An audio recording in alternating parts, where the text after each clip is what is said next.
رب اشرح لی صدری ویسر لی امری واحلل عقدۃ من لسانی یفقہوا قولی رب یسر ولا تعسر وتمم بالخیر۔ کنٹینیو کریں گے سورۃ الکہف کی آیت تک۔ مع الذین یدعون ربهم بالغداۃ والعشی یریدون وجہہ، پس صبر کرو اپنے دل کو اور اپنے دل کو ان لوگوں کے ساتھ پر مطمئن کر لو جو اپنے رب کی رضا کے طلبگار بن کر صبح و شام اس کو پکارتے ہیں، اور ان سے ہرگز نگاہ نہ پھینکو۔ کیا تم دنیا کی زینت پسند کرتے ہو؟ کسی ایسے شخص کی اطاعت قبول نہ کرو جس کے دل کو ہم نے اپنی یاد سے غافل کر دیا ہو، اور جس نے اپنی خواہش نفس کی پیروی اختیار کر لی ہو، اور جس کا طریقہ کار افراط اور تفریط یعنی حد سے بڑا یا حد سے گھٹا ہوا ہو۔ صاف کہہ دو کہ یہ حق ہے تمہارے رب کی طرف سے، اب جس کا جی چاہے مان لے اور جس کا جی چاہے انکار کر دے۔ حقیقت یہ ہے کہ ہم نے انکار کرنے والوں کے لیے ایک آگ تیار کر رکھی ہے جس کی لپٹیں انہیں گھیرے میں لے چکی ہیں۔ وہاں اگر وہ پانی مانگیں گے، ذرا تھوڑا سا تصور میں لائیے، بہت سخت گرمی ہو اور آپ باہر سے آئیں کہیں بازار سے یا کہیں اور سے پریشان ہو کر، اور ایک دم آپ نے لوگوں سے پانی مانگا اور کوئی آپ کو کھولتا ہوا پانی لا کے دے، کیسا ہوگا ذرا دیکھیے گا تصور میں اس کو محسوس کرتے ہوئے۔ وہاں اگر وہ پانی مانگیں گے تو ایسے پانی سے ان کی تواضع کی جائے گی جو تیل کی تلچھٹ جیسا ہوگا اور ان کا منہ بھول ڈالے گا۔ بدترین پینے کی چیز اور بہت بری آرام گاہ رہے وہ لوگ جو مان لیں اور نیک عمل کریں، تو یقیناً ہم نیکوکار لوگوں کا اجر ضائع نہیں کرتے۔ بہت ہی خوبصورت پیغام ہے ان آیات کا کہ برے لوگوں کی صحبت سے بچو، کیونکہ یہ تمہیں نیک لوگوں سے بدگمان کر دیں گے۔ یہ امام ابو حنیفہ رحمہ اللہ کا قول ہے، اور یہ بہت بڑی حقیقت ہے کہ ہماری کمپنی ہماری زندگی پر بہت زیادہ اثر انداز ہوتی ہے۔ ہم اچھے لوگوں میں رہتے ہیں نا، تو نہ چاہتے ہوئے بھی برے لوگ تھوڑے سے ہمیں برے لگنے لگ جاتے ہیں۔ یہ الگ بات ہے کہ کل تک ہم خود وہی کام کرتے تھے، اور جب ہم برے لوگوں میں زیادہ رہتے ہیں تو ہمیں نیک لوگوں سے چڑ ہوتی ہے کہ امی بس یہ تو ٹو مچ ہے، اور ٹیچر یہ تو بس ایسے ہی ہے ویسے ہی ہے۔ تو جب چاہتے ہیں اگر ہم کہ ہمارا دین سلامت رہے تو نیک لوگوں کا ساتھ ایک بہت بڑی نعمت ہوتی ہے۔ دل جمع رہتا ہے، دماغ جمع رہتا ہے۔ آپ دیکھیے کہ جو دوسروں کے ساتھ رہتے ہیں، آج بھی ہمارے مسلمان جو غیروں کے اثر میں ہیں وہ انہی کی زبان بولنے لگتے ہیں۔ آپ کہتے ہیں کہ آج کے دور میں کوئی نیک ہی نہیں ہے، تو پھر اللہ اس آیت کو قرآن میں کیوں رکھتا؟ ہر دور میں نیک لوگ موجود ہوتے ہیں، صرف ہمیں اپنی آنکھیں کھولنے کی اور اپنے ارد گرد دیکھنے کی ضرورت ہوتی ہے۔ کبھی آپ کہتے ہیں نا مجھے کوئی اچھی دوستی نہیں ملتی، ہے ہی نہیں میرے کالج میں اسکول میں کوئی اچھی دوست۔ آپ کتاب کو اپنی دوست بنا لیں، کتاب بہترین ساتھی ہوتی ہے۔ آپ کیسٹ سن لیں، ریکارڈنگ سن لیں، آپ کوئی آن لائن سے اس وقت کوئی بات سن لیں۔ آج یوتھ کا مسئلہ کیا ہے؟ دوست، friends. I am getting bore, میں بور ہو گئی۔ کیا کریں آپ اس وقت کچھ اور نہیں کر سکتے، کھولیے نیٹ اور ایک اچھا لیکچر کھولیے اور اس کو سن کے اس کے نوٹس بنا لیں۔ آپ کو اپنی کسی دوست کی یقین کیجئے کہ پرواہ بھی نہیں رہے گی، اور اللہ سے دعا ہے کہ ہمیں اچھے دوست ملے۔ پھر دوسری چیز اس حصے میں جو ہم نے دیکھی وہ جہنم کی سختیاں۔ کچھ لوگ یہ سوچتے ہیں کہ کوئی بات نہیں، اٹس اوکے، چونکہ ہم دنیا میں بہت نیوٹرل تھے تو وہاں بھی کوئی نیوٹرل پلیس مل جائے گی۔ It's okay if you don't deserve for paradise, no problem. یہ نہیں ہو سکتا کہ اللہ ہمیں ہیل میں ڈالے، نہیں، وہ ہمیں کوئی بیچ کی کول سی نیوٹرل سی پلیس میں جہاں نہ گرمی ہوگی نہ سردی ہوگی اور روم ٹیمپریچر پہ اللہ تعالیٰ ہمیں ڈال دے گا۔ تو یاد رکھیے کہ ایسا نہیں ہے، یا جنت یا جہنم۔ If you are with them, اگر نہیں ہے تو یو آر اگینسٹ دیم۔ یہ فطرت کا اصول ہے۔ آپ کسی کا ساتھ نہیں دیتے تو اس کا مطلب کہ آپ اس کے ساتھ ہی نہیں تھے، پھر آپ دوست نہیں ہیں تو پھر آپ یقیناً دشمن ہوں گے۔ تو اللہ سے دعا کیجئے کہ اللہ تعالیٰ دنیا میں ہمیں اس چیز کی فکر لگا دے کہ ہم مرنے کے بعد کہاں جانے والے ہیں۔ پھر فرمایا اولئک لہم جنات عدن تجری من تحتہم الانہار، ان کے لیے سدا بہار جنتیں ہیں۔ کن کے لیے؟ جنہوں نے زندگی میں اپنی فرینڈشپ کو چینج کیا، جنہوں نے اللہ والوں کو دوست بنایا، اور سب سے بڑھ کے یہ کہ اللہ کی کتاب کو اپنا دوست بنا لیا۔ جنتیں ملیں گی، وہاں وہ سونے کے کنگنوں سے آراستہ کیے جائیں گے، باریک ریشم اور اطلس اور دیبا کے سبز کپڑے پہنیں گے۔ اطلس اور دیبا پیور ریشم کی قسمیں ہیں۔ ایک ایسا ہے جس کو آپ کہہ لیجئے کہ جو پتلا ہوتا ہے جیسے آرگنزا ٹائپ کی کوئی چیز، اور دیبا موٹا کپڑا جس کو آپ عموماً شلوار کے لیے یوز کرتے ہیں۔ سبز رنگ کے ہوں گے اور اونچی مسندوں پر تکیے لگا کر بیٹھیں گے، بہترین اجر اور اعلیٰ درجے کی جائے قیام۔ ذرا سوچیں اپنے آپ کو، کیسی لگیں گی آپ جنت میں؟ آج بھی اللہ نے ہماری شکلیں کوئی بری نہیں بنائی ہیں الحمدللہ، لیکن آپ ذرا اپنی جنت کی وہ شکل تو سوچیں جو اللہ نے آپ کو دینی ہے۔ ایسی ڈال تو کیا، کرسٹل کی ڈال چھوڑ دیجئے، اس کو آپ کچھ مثال دے ہی نہیں سکتے، پیور وائٹ، اور جس کے اندر سے ایسے کرسٹل کی طرح، ڈوری کی طرح سرخ وینز ہو، اور اوپر آپ نے پیور گرین سلک کے اوپر گولڈن کام کیا ہو یا گولڈن جیولری پہنی ہو۔ کئی لوگوں کو آپ نے دیکھا وہ صرف گرین کلر پلین پہن کے اس کے اوپر جیولری پہن لیتے ہیں گولڈن، کیونکہ وہ اٹھتی بہت ہے۔ کتنا اللہ تعالیٰ نے پیار سے ہمارے لیے ان چیزوں کو سجا کے رکھا ہے، کیا ہم یہ نہیں لینا چاہیں گے؟ اللہ سے دعا کیجئے ہم میں سے کسی کو محروم نہ کرے۔ دنیا میں کتنی تیاری کر کے بھی کوئی شادی بیاہ میں ہو کے آتا ہے نا، تو دل دکھا رہتا ہے، کیوں کہ میرے سے زیادہ کسی کا اچھا تھا یا میری کسی نے تعریف نہیں کی۔ اور جنت میں ایسی انیمیٹی اور ایسے حسد کے کوئی جذبات نہیں ہوں گے کہ ہائے فلاں کا جوڑا خوبصورت تھا تو میرا اس سے کم خوبصورت تھا۔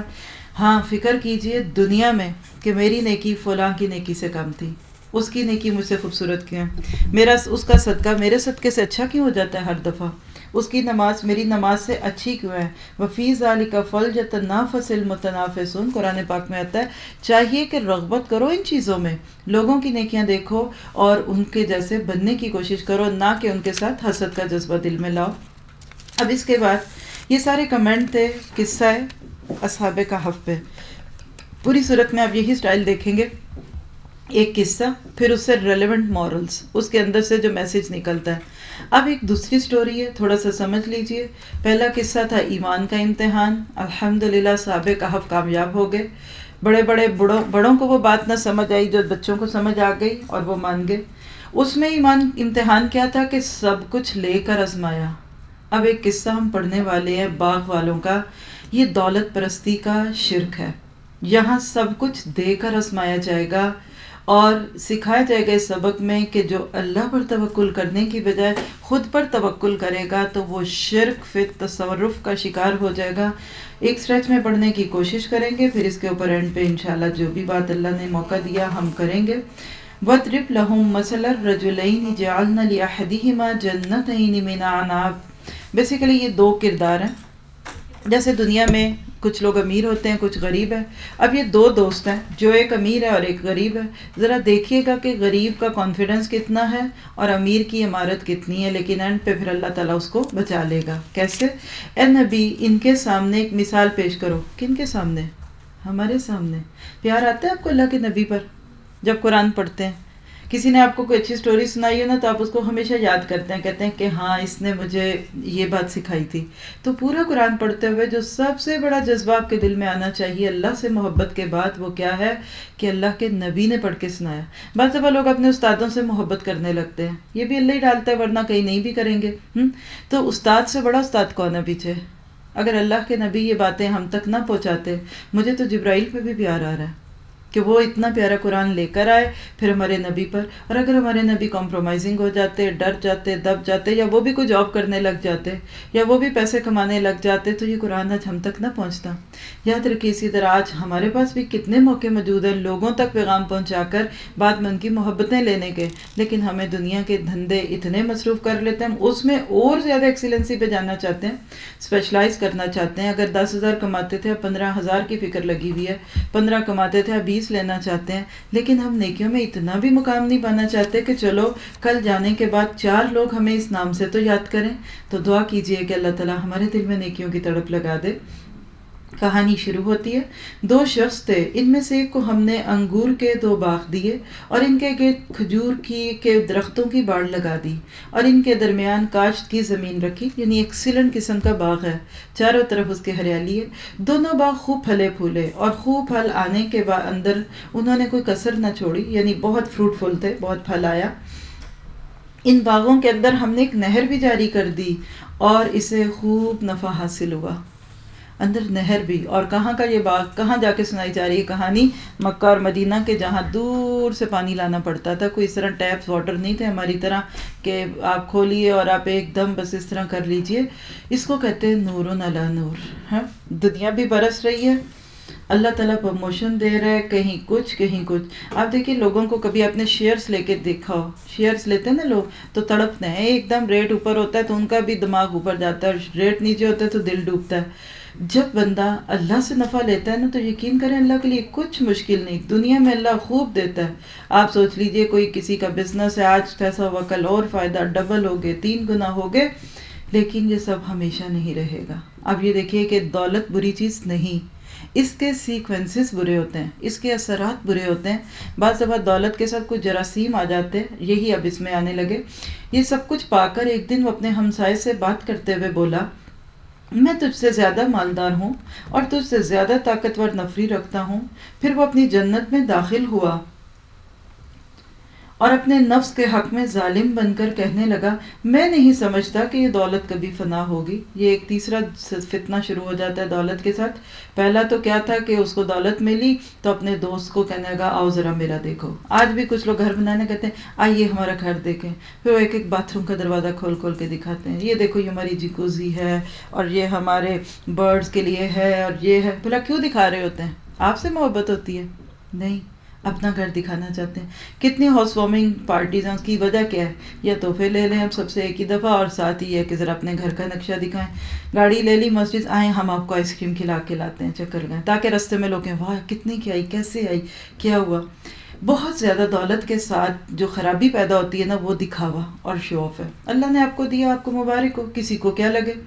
اگر اور خاص طور پہ بھی کسی غریب کو، یہ اس کا ہمسایہ غریب تھا، اب ایسے کو آپ لے کے چکر لگانے لگ جائیں، آپ اپنے کسی غریب رشتہ دار کو بلائیں اور کھول کھول کے دکھائیں کہ یہ گروئی کی ٹوٹی ہے اور یہ اس کی ہے اس کی ہے، تو روئے گئی نا بیچارہ بعد میں گھر جا کے۔ اس کو تو ہو سکتا ہے اپنی ٹیب جس پہ اس نے کپڑا باندھا ہوا ہے وہ زہر لگنے لگ جائے۔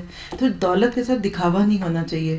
دوسری چیز کیا ہے کہ مجھے لگتا ہے یہ کبھی نہیں مٹے گی، یہ دولت کا اگلا فتنہ ہوتا ہے کہ جب دنیا میں ہمیں کچھ ملتا ہے نا تو پھر تب تو یہ لگتا ہے یہ کبھی نہیں جانا، اور مجھے تو توقع ہی نہیں کہ کبھی قیامت بھی آئے گی۔ یہ بھی نوٹ کر لیجئے۔ پیسے کے ساتھ یہ بھی فتنہ آ جاتا ہے کہ بس اب یہ گھر ہمیشہ رہے گا۔ کبھی بھی آپ کوئی سوچے، کبھی آپ کے بڑوں میں سے کسی کا گھر بکا ہو، یا کبھی آپ کے خاندان یا دوستوں میں کوئی اکنامکلی تھوڑا سا ڈسٹرائے ہوا اور اس کی بڑی سی کوٹھی بک گئی۔ سوچئے کتنے لوگ نہیں ہماری نظروں میں بڑے بڑے محلوں میں رہتے تھے، آج چند گز کے گھر پہ کرائے میں رہتے ہیں۔ کیسے ہو سکتا ہے کہ یہ نہ ہو؟ اس لیے یاد رکھیے کہ دولت کے ساتھ انسان اس طرح کے معاملے کرے ہو۔ کہا تاہم اگر، یہ اگلا فتنہ، اب اس کو بھی نمبر خود دے لیجئے، تاہم اگر کبھی مجھے اپنے رب کے حضور پلٹایا بھی گیا تو ضرور اس سے بھی زیادہ شاندار جگہ پاؤں گا۔ یہ بھی نوٹ کریں۔ دنیا کا دولت مند جب دولت مند یہ دیکھتا ہے نا کہ میں جہاں جاتا ہوں مجھے عزت ملتی ہے، سب لوگ مجھے سلیوٹ مارتے ہیں، تو وہ کہتا ہے نہیں یہ کیسے ہو سکتا ہے کہ اللہ مجھ سے متاثر نہ ہو۔ دیکھنا اگر بالفرض محال قیامت آ بھی گئی نا تو مجھے اللہ وہاں بھی اس طرح ہی دے دے گا، یعنی میرے سے امپریس ہو کے۔ اس کے ہمسائے نے گفتگو کرتے ہوئے اسے کہا، اب دیکھیے ذرا غریب ہے لیکن ایمان والا ہے، متاثر نہیں ہو رہا کوئی۔ اس نے کہا ہائے شینگلر دیکھو، ان کے فانوس دیکھو، ہائے آپ تو بڑے ہی خوش قسمت ہیں۔ اور آپ سب کو بھی ایک چھوٹی سی بات کہوں کہ اگر کسی کی کوئی چیز آپ کو موقع بھی ملے دیکھنے کا، بس سمپل دعا دیا کرے بارک اللہ، اللہ آپ کو مبارک کرے۔ اور اگر واقعی وہ اللہ کی حلال چیز سے ہے تو خوش ہوں، اور اگر اللہ کی نافرمانی کے سامان سے کوئی چیز خریدے، کچھ نہ کہیں، نہ اچھا کہیں نہ برا کہیں، بہت دعا دے سکے تو یہ دیا کریں کہ اللہ آپ کو جنت میں اس سے اچھا گھر دے۔ شور کو بیدار کریں کہ جنت ابھی پیچھے ہے، اس گھر کو جنت نہیں بنانا۔ تو یہ بڑی گریسفلی کہتا ہے، کیا تو کفر کرتا ہے اس ذات سے جس نے تجھے مٹی سے اور پھر نطفے سے پیدا کیا اور تجھے ایک پورا آدمی بنا کھڑا کیا؟ رہا میں تو میرا رب تو وہی اللہ ہے اور میں اس کے ساتھ کسی کو شریک نہیں کرتا۔ جب تو اپنی جنت میں داخل ہو رہا تھا تو اس وقت تیری زبان پر سے یہ کیوں نہ نکلا کہ ماشاء اللہ لا حول ولا قوت الا باللہ؟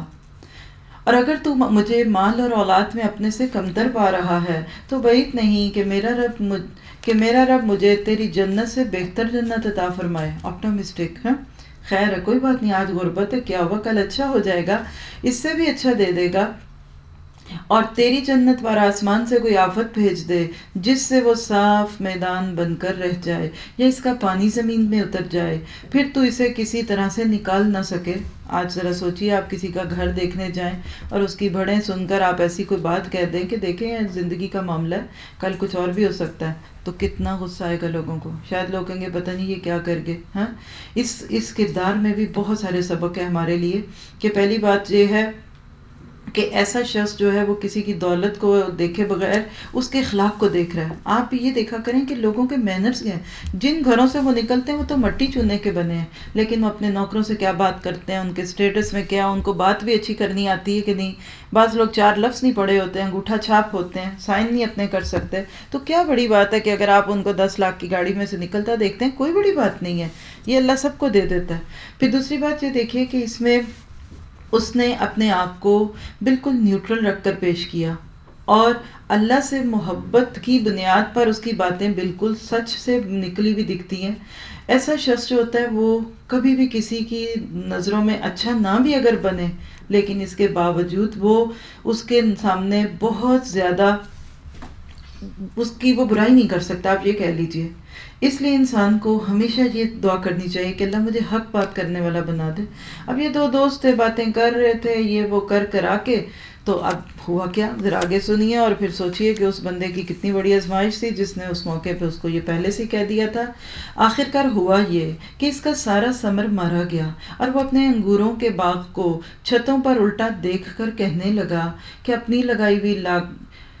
اپنے انگوروں کے باغ کو چھتوں پر الٹا پڑا دیکھ کر اپنی لگائی ہوئی لاگت پر ہاتھ ملتا رہ گیا، اور کہنے لگا کاش میں نے اپنے رب کے ساتھ کسی کو شریک نہ ٹھہرایا ہوتا۔ ہائی لائٹ کیجئے، اور میں چاہوں گی کہ آپ بتائیں کہ یہ شرک کی کون سی قسم ہے۔ یہ کہاں جا رہا تھا؟ کوئی قبر پہ کھڑا ہوا بیچارہ، کسی کنویں کو مبارک سمجھ رہا، کیا کر رہا ہے؟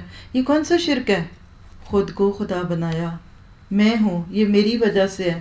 یہ شرک ہم میں سے بہت سارے لوگ کرتے ہیں، اپنے اوپر توکل کا شرک۔ جی کمایا ہے، جی محنت کرتے ہیں، ماشاءاللہ جی ماسٹرز کیا ہوا ہے، اتنی پی ایچ ڈی ہے، میرے بچے بہت کھاتے پیتے ہیں، یہ شرک ہے۔ یاد رکھیے، آپ ڈبل ایم اے بھی کر لیں، آپ ڈبل رینگولر بھی کر لیں، اللہ دے گا تو آپ کو جاب ملے گی اور پیسہ ملے گا۔ تو اب یہ کوئی شرک اس کو کہتے ہیں شرک؟ سارا دن ہم کتنی باتیں بولتی ہیں، یہ چیز میرے بائیں ہاتھ کا کھیل ہے، یہ تو میں منٹوں میں بنا لیتی ہوں، مجھے تو چٹکی بجاتے میں یہ کام کرنا آسان لگتا ہے۔ مت کیجیے۔ چھوٹے چھوٹے آپ دیکھیے کہ چھوٹے چھوٹے ذروں میں اپنے شرک کو پہچانیے۔ ہمارے جملوں میں تھے، جی ڈاکٹر کے پاس گئے، ٹھیک ہو گئے۔ استغفر اللہ، ڈاکٹر کے پاس کیا گئے، اس نے دوا دی، فلاں ڈاکٹر ہے وہ بہت جلدی ٹھیک ہو، اس کے ہاتھ میں بڑی شفا ہے۔ نہیں، الشافی کے ہاتھ میں شفا ہے، یہ کہ اللہ نے اس کے ہاتھ میں میرے لیے شفا رکھی ہے۔ ایک ہی گولی ہوتی ہے، کسی کو کھا کے فائدہ ہوتا ہے، کسی کو نہیں ہوتا۔ تو اس لیے انسان کو ہمیشہ اس کو فکر لگ جائے انسان کو کہ میں نے کہیں شرک نہ کیا ہو، نہ ہوا اللہ کو چھوڑ کر اس کے پاس کوئی گروہ کے اس کی مدد کرتا۔ دیکھیے جب دولت کا انبار ہوتا ہے نا تو بڑے چاپلوس قسم کے رشتہ دار، دوست، ساتھی ساتھ آ جاتے ہیں، لیکن جب بینکرپسی فائل ہوئی، جب کولیپ ہوا منی کا، تو سب ادھر ادھر چلے گئے، اور نہ وہ کر سکا بھی اضافت کا مقابلہ ہوا اس وقت معلوم، اور نہ ہی کر سکا وہ آپ ہی صافت کا مقابلہ ہوا اس وقت معلوم کہ کارسازی کا اختیار خدائے برحق کے لیے ہے۔ انعام وہی بہتر ہے جو وہ بخشے، اور وہی بخیر ہے جو وہ دکھائے۔ یہ ہے میسج۔ ہم ہوتے نا تو کہتے نظر لگا کے گئے، یہ کوئی تعویذ نپ گیا میرے گھر کے باغ میں، دیکھا جس دن سے یہ گئی ہے نا اس دن سے ہمارے گھر میں مشکلیں آ رہی ہیں۔ فٹ جھٹ سے ہم فتویٰ دے دیتے ہیں۔ جی وہ بچے کو غور سے دیکھ رہی تھی، شام کو بس بچہ روتا ہی رہا، تو بھئی آپ کیوں اس گبلو کو نیلے رنگ کا جوڑا پہنا کے لے گئی تھی جو دیکھنے میں اچھا لگے؟ پہلے ہم اپنی دولت اور اپنے حسن کا خوب ایکسپوجر کرتے ہیں۔ آپ خود کو آزما لیجئے، کوئی پارٹی کو دعوت، شادی، منگنی، عید آنے والی ہے، پہلے ایڑی سے چھوٹی کا آپ زور لگائیں گے کہ میرے جیسا کوئی لگے نا، تو پھر گھر آ کے جب کمر میں درد اور سر میں درد تو کہتے ہیں پتہ نہیں کیا ہوا۔ یاد رکھیے نعمتیں دکھانے کے لیے نہیں ہوتی، چھپانے کے لیے ہوتی ہیں۔ اللہ نے آپ کو حسن دیا ہے، چھپائیے اس کو، ورنہ نظر لگے گی، گندی چیزیں پڑیں گی۔ آپ ساری انسانیت آپ دیکھیے کہ ارد گرد تم ہر وقت یہ دیکھتے ہیں میٹھے چاکلیٹس ہیں اور اگر کینڈیز ہیں، اگر اس کو کھلا چھوڑ دیں تو آپ خریدیں گے؟ اسی طرح جب بیوٹی کو بہت خوبصورت کر کے فل ایکسپوز کر کے باہر دکھایا جاتا ہے تو وہ میلی ہو جاتی ہے، اور یہ بیماریاں بہت ساری جو سائیکولوجیکل آج ہمارے ساتھ چمٹی ہوئی ہیں وہ اصل میں کہیں ہمیں نظریں لگی ہوئی ہیں۔ اور آپ ڈریں نا ینگ بچیاں، میں آپ کو یہ بھی بتا دوں کہ جن بھی عاشق ہو جاتے ہیں۔ بعض دفعہ جب ہم فل ایکسپوز کر کے خوشبوئیں لگا کے عطروں میں بس کے اور اپنی باڈی کو ایسے کہ دیکھ کے بندے کو اندر سے جسم بھی جل کے انسان جن ناحق ہوتے ہیں۔ میں نے اب وقت ہوتا تو آپ کو جن کی کہانی سنا دیتی، جس کا خلاصہ کیا تھا کہ ایک لڑکی کی اچھی بلی شادی ہو رہی، ٹھیک ٹھاک بچی، میں خود اس کو ملی ہوئی، میرے ابو کے دوست کی بیٹی تھی، اور ایک دم ہمیں پتہ چلا کہ اس بچی کی آواز بند ہو گئی ہے۔ شادی کے دن رکھے ہوئے شاید کچھ ہی دن رہ چکے تھے، سب کچھ سنتی، سب کچھ بولتی، ایسے ہی تھی لیکن بول نہیں پا رہی. ڈاکٹر نے چیک کیا، دس دیٹ، کچھ نہیں ہوا. اخیر جو اندر سے کہانی کھلی کسی بھی ذریعے سے، پھر انہوں نے اس کا روحانی علاج کروایا. تو جو جن انہوں نے بتایا کہ اس لڑکی پر ایک جن عاشق تھا کسی جوانی کے دور سے، اس نے آج تک اس کو کچھ نہیں کہا تھا، لیکن اب اس نے جب دیکھا کہ اس کی شادی ہونے لگی ہے تو وہ جیلس ہوا اور اس نے اس کی شادی روکنے کے لیے اس کی آواز کو بند کیا. تو واللہ ہی یہ مخلوق موجود ہے، اس لیے اپنے آپ کو چھپائیے. ان کو دکھائیں گے جن کو دکھانے کا فائدہ ہے، اپنے ماں کو، اپنے باپ، جہاں سے انسان کو دعا ہی ملتی ہے نا. دیکھیے ماں کو کوئی بچہ اچھا لگے تو ماں نظر بھر کے بھی نہیں دیکھتی. اٹھتے ہوئے جوان بیٹے گھر سے باہر جاتے ہیں، ماں نظر بھر کے نہیں دیکھتی کہ اللہ نہ کرے اس کو نظر نہ لگ جائے. اسی طرح بیٹیوں کا حال ہے. اور آپ سب، مجھے بھی، ہم سب کو ایک بات یاد رکھنی چاہیے، جب ہمیں اپنا کوئی دوست، کوئی اپنا پیارا پیارا لگے تو فوراً آپ کیا کہیں؟ ماشاءاللہ. یہی چیز ہم یہاں بھی سیکھ رہے ہیں، ماشاءاللہ، جو اللہ نے چاہا. اس سے تکبر بھی ختم ہوگا اور بڑائی بھی ختم ہوگی. اور بارک اللہ، ہم تعریفوں کے پل باندھ دیتے ہیں، آپ کتنے اچھے لگ رہے ہیں، یہ وہ بھی آپ کے لیے تو کسی نے نہیں کیا کہ کوئی اچھا لگے. کتنی کمیاں ہیں ہمارے صرف اس سیٹ اپ میں، صرف چند تعریفی جملے بول کے. یقین کریں بات صرف انسان اس لیے نہیں کوئی اچھا پہننا چاہتا کہ لوگ تعریف کریں گے. اور ایک اس کا اپوزٹ کلچر ہے کہ شادی میں گئے اور کسی نے تعریف ہی نہیں کی تو واپسی پہ سر میں درد شروع ہو گیا، پتہ چلا جی یہ تو کوئی مائیگرین میں بدل گیا. وجہ کیا تھی؟ وہ آج کسی نے تعریف ہی نہیں کی، کسی نے مجھے پرومیننٹ ہی نہیں کیا. تو اللہ سے دعا کیجئے کہ اس طرح کے سارے فتنے ہمیں اللہ تعالیٰ سے نبٹنے والا بنا دے. پھر آپ دیکھیے کہ اس میں ایک اور بڑا خوبصورت میسیج ہے کہ اللہ نے اس شخص کا دنیا کا باغ تو لے لیا لیکن آخرت کا باغ اس کو دے دیا. اس کو ہدایت مل گئی تھی. اس کا جب باغ لٹا پٹا تو پھر اس کو سمجھ آ گئی، اوہو کئی لوگ ہیں جن کو دنیا میں کوئی نقصان ملتا ہے تو اس کے بعد بالکل ٹھیک ہو جاتے ہیں. اور اس شخص کو آپ دیکھیں کہ کن دو چیزوں نے ہدایت پہ قائم رکھا. نمبر 1، اچھی صحبت. دعا کیجئے ہمارے ایسے دوست ہوں جو ہمیں ایسے مشکلوں کے وقت میں جب ہم اپنے نفس کے شکار ہوئے ہوں وہ ہمیں نصیحت کریں. اور دوسری چیز ہے دنیا کی مشکل میں اللہ نے ڈال دیا. اب دیکھیے اس واقعے کی بیس پہ جو واقعات ہمیں اللہ تعالیٰ دکھا رہے ہیں، جو اس کی حقیقت بتا رہے ہیں، وہ کیا ہے؟ فرمایا وَاضْرِبْ لَهُم مَثَلَ الْحَيَاةِ الدُّنْيَا، اے نبی ان کو دنیا کی زندگی کی حقیقت اس مثال سے سمجھاؤ کہ آج ہم نے آسمان سے پانی برسایا تو زمین کی پود خوب گھنی ہو گئی اور کل وہی نباتات بھوس بن کر رہ گئی جسے ہوائیں اٹھائے لیے پھرتی ہیں، اور اللہ ہر چیز پر قدرت رکھتا ہے. اصل بات کیا ہے کہ المال والبنون زینت الحیات الدنیا، یہ مال اور یہ اولاد محض دنیا کی زندگی کی ایک ہنگامی آرائش ہے. والباقیات الصالحات خیر عند ربک ثوابا، اصل میں تو باقی رہ جانے والی نیکیاں ہی تیرے رب کے نزدیک نتیجے کے لحاظ سے بہتر اور انہی سے اچھی اچھی امیدیں وابستہ کی جاتی ہیں. ہائی لائٹ کیجئے آیت تدبر میں سے سورۃ کہف ہم سب کو جس بہت بڑے فتنے سے نبٹنا سکھا رہی ہے نا، وہ دنیا کے مال کا فتنہ ہے. چاہے وہ کیریئر کی شکل میں ہو، دولت کی شکل میں ہو، حسن کی شکل میں ہو یا جوانی کی شکل میں ہو. آپ دیکھیے کہ دجال کا لفظ آپ نے سنا ہوگا. دجالیت کا فتنہ بہت معروف ہے. بعض لوگوں نے ٹی وی کو دجال کہہ دیا، بعض نے نیٹ کو اب کہہ دیا، لیکن اصل بات کہ دجل جو ہوتا ہے نا یہ دھوکہ ہے. یہاں اللہ تعالیٰ نے اس آیت میں دنیا کے دجل سے ہم کو نکالا ہے کہ تم مال اور بیٹوں کو یہ سوچ کے پال رہے ہو یا ان کو سنبھال رہے ہو کہ یہ تمہیں کوئی دنیا کی خوشی دیں گے، تو یاد رکھیے کہ ایسا نہیں ہوگا. کہتے ہی دجل اس کو ہے کہ گھٹیا چیز قیمتی نظر آنے لگے، کسی گھٹیا چیز پر اعلیٰ چیز کا ونیر چڑھانا، اس کو دجل کہتے ہیں. مثلا آپ دیکھیں کہ اونٹ ہو تو بیمار لیکن دیکھنے میں وہ موٹا لگا ہوتا ہے. بعض لوگ دنیا کے دام میں آ جاتے ہیں. اللہ نہ تو پڑھنے سے روکتا ہے، نہ اللہ تعالیٰ کمانے سے روکتا ہے، نہ اللہ دنیا سجانے سے، گھر بنانے سے، اچھے کپڑے پہننے سے روکتا ہے. اللہ تعالیٰ جس بات سے روکنا چاہتا ہے وہ کیا ہے کہ تم اس دنیا کو آخرت کے مقابلے میں اس طرح نہ سمجھ لو کہ تمہیں آخرت بالکل کم لگے.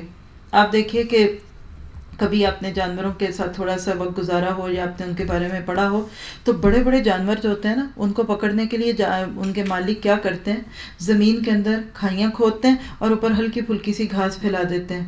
جو ہی جانور چارہ سمجھ کر اس کھائی کے پاس آتا ہے، منہ مارتا ہے تو وہ اس کے اندر گر جاتا ہے اور اسی طرح وہ گر کے مر جاتا ہے. بالکل یہی ہے المال والبنون زینت الحیات الدنیا.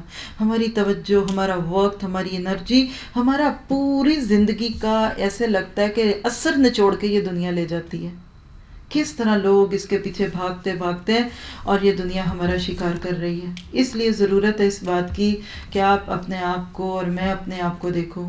آپ کو تھا کہ دنیا ایک جادوگرنی کی طرح جتنی پرانی ہو رہی ہے نا اتنی کشش اس میں بڑھتی جا رہی ہے. اب دن بدن دنیا پرانی ہو رہی ہے نا.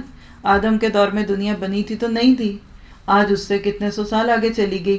عام طور پہ بڑھاپے میں انسان کی کشش کم ہو جاتی ہے, اس کے چہرے پہ جھریاں آ جاتی ہیں, لیکن سائنسی ترقی نے اس بڑھیا کے چہرے کی جھریاں ختم کی, اور اس وقت یہ دنیا ہمیں اور اچھی لگتی ہے. کل تک آپ دیکھیں لوگ ہاتھ کے پنکھے چلتے تھے, تب بھی دنیا اچھی لگتی تھی, لیکن آج جب آپ کو ایئر سوئنگ اور اس طرح کے آٹومیشن اور اے سی اور کیا کچھ دکھتا ہے, آپ کو یہ دنیا اور خوبصورت لگ رہی ہے.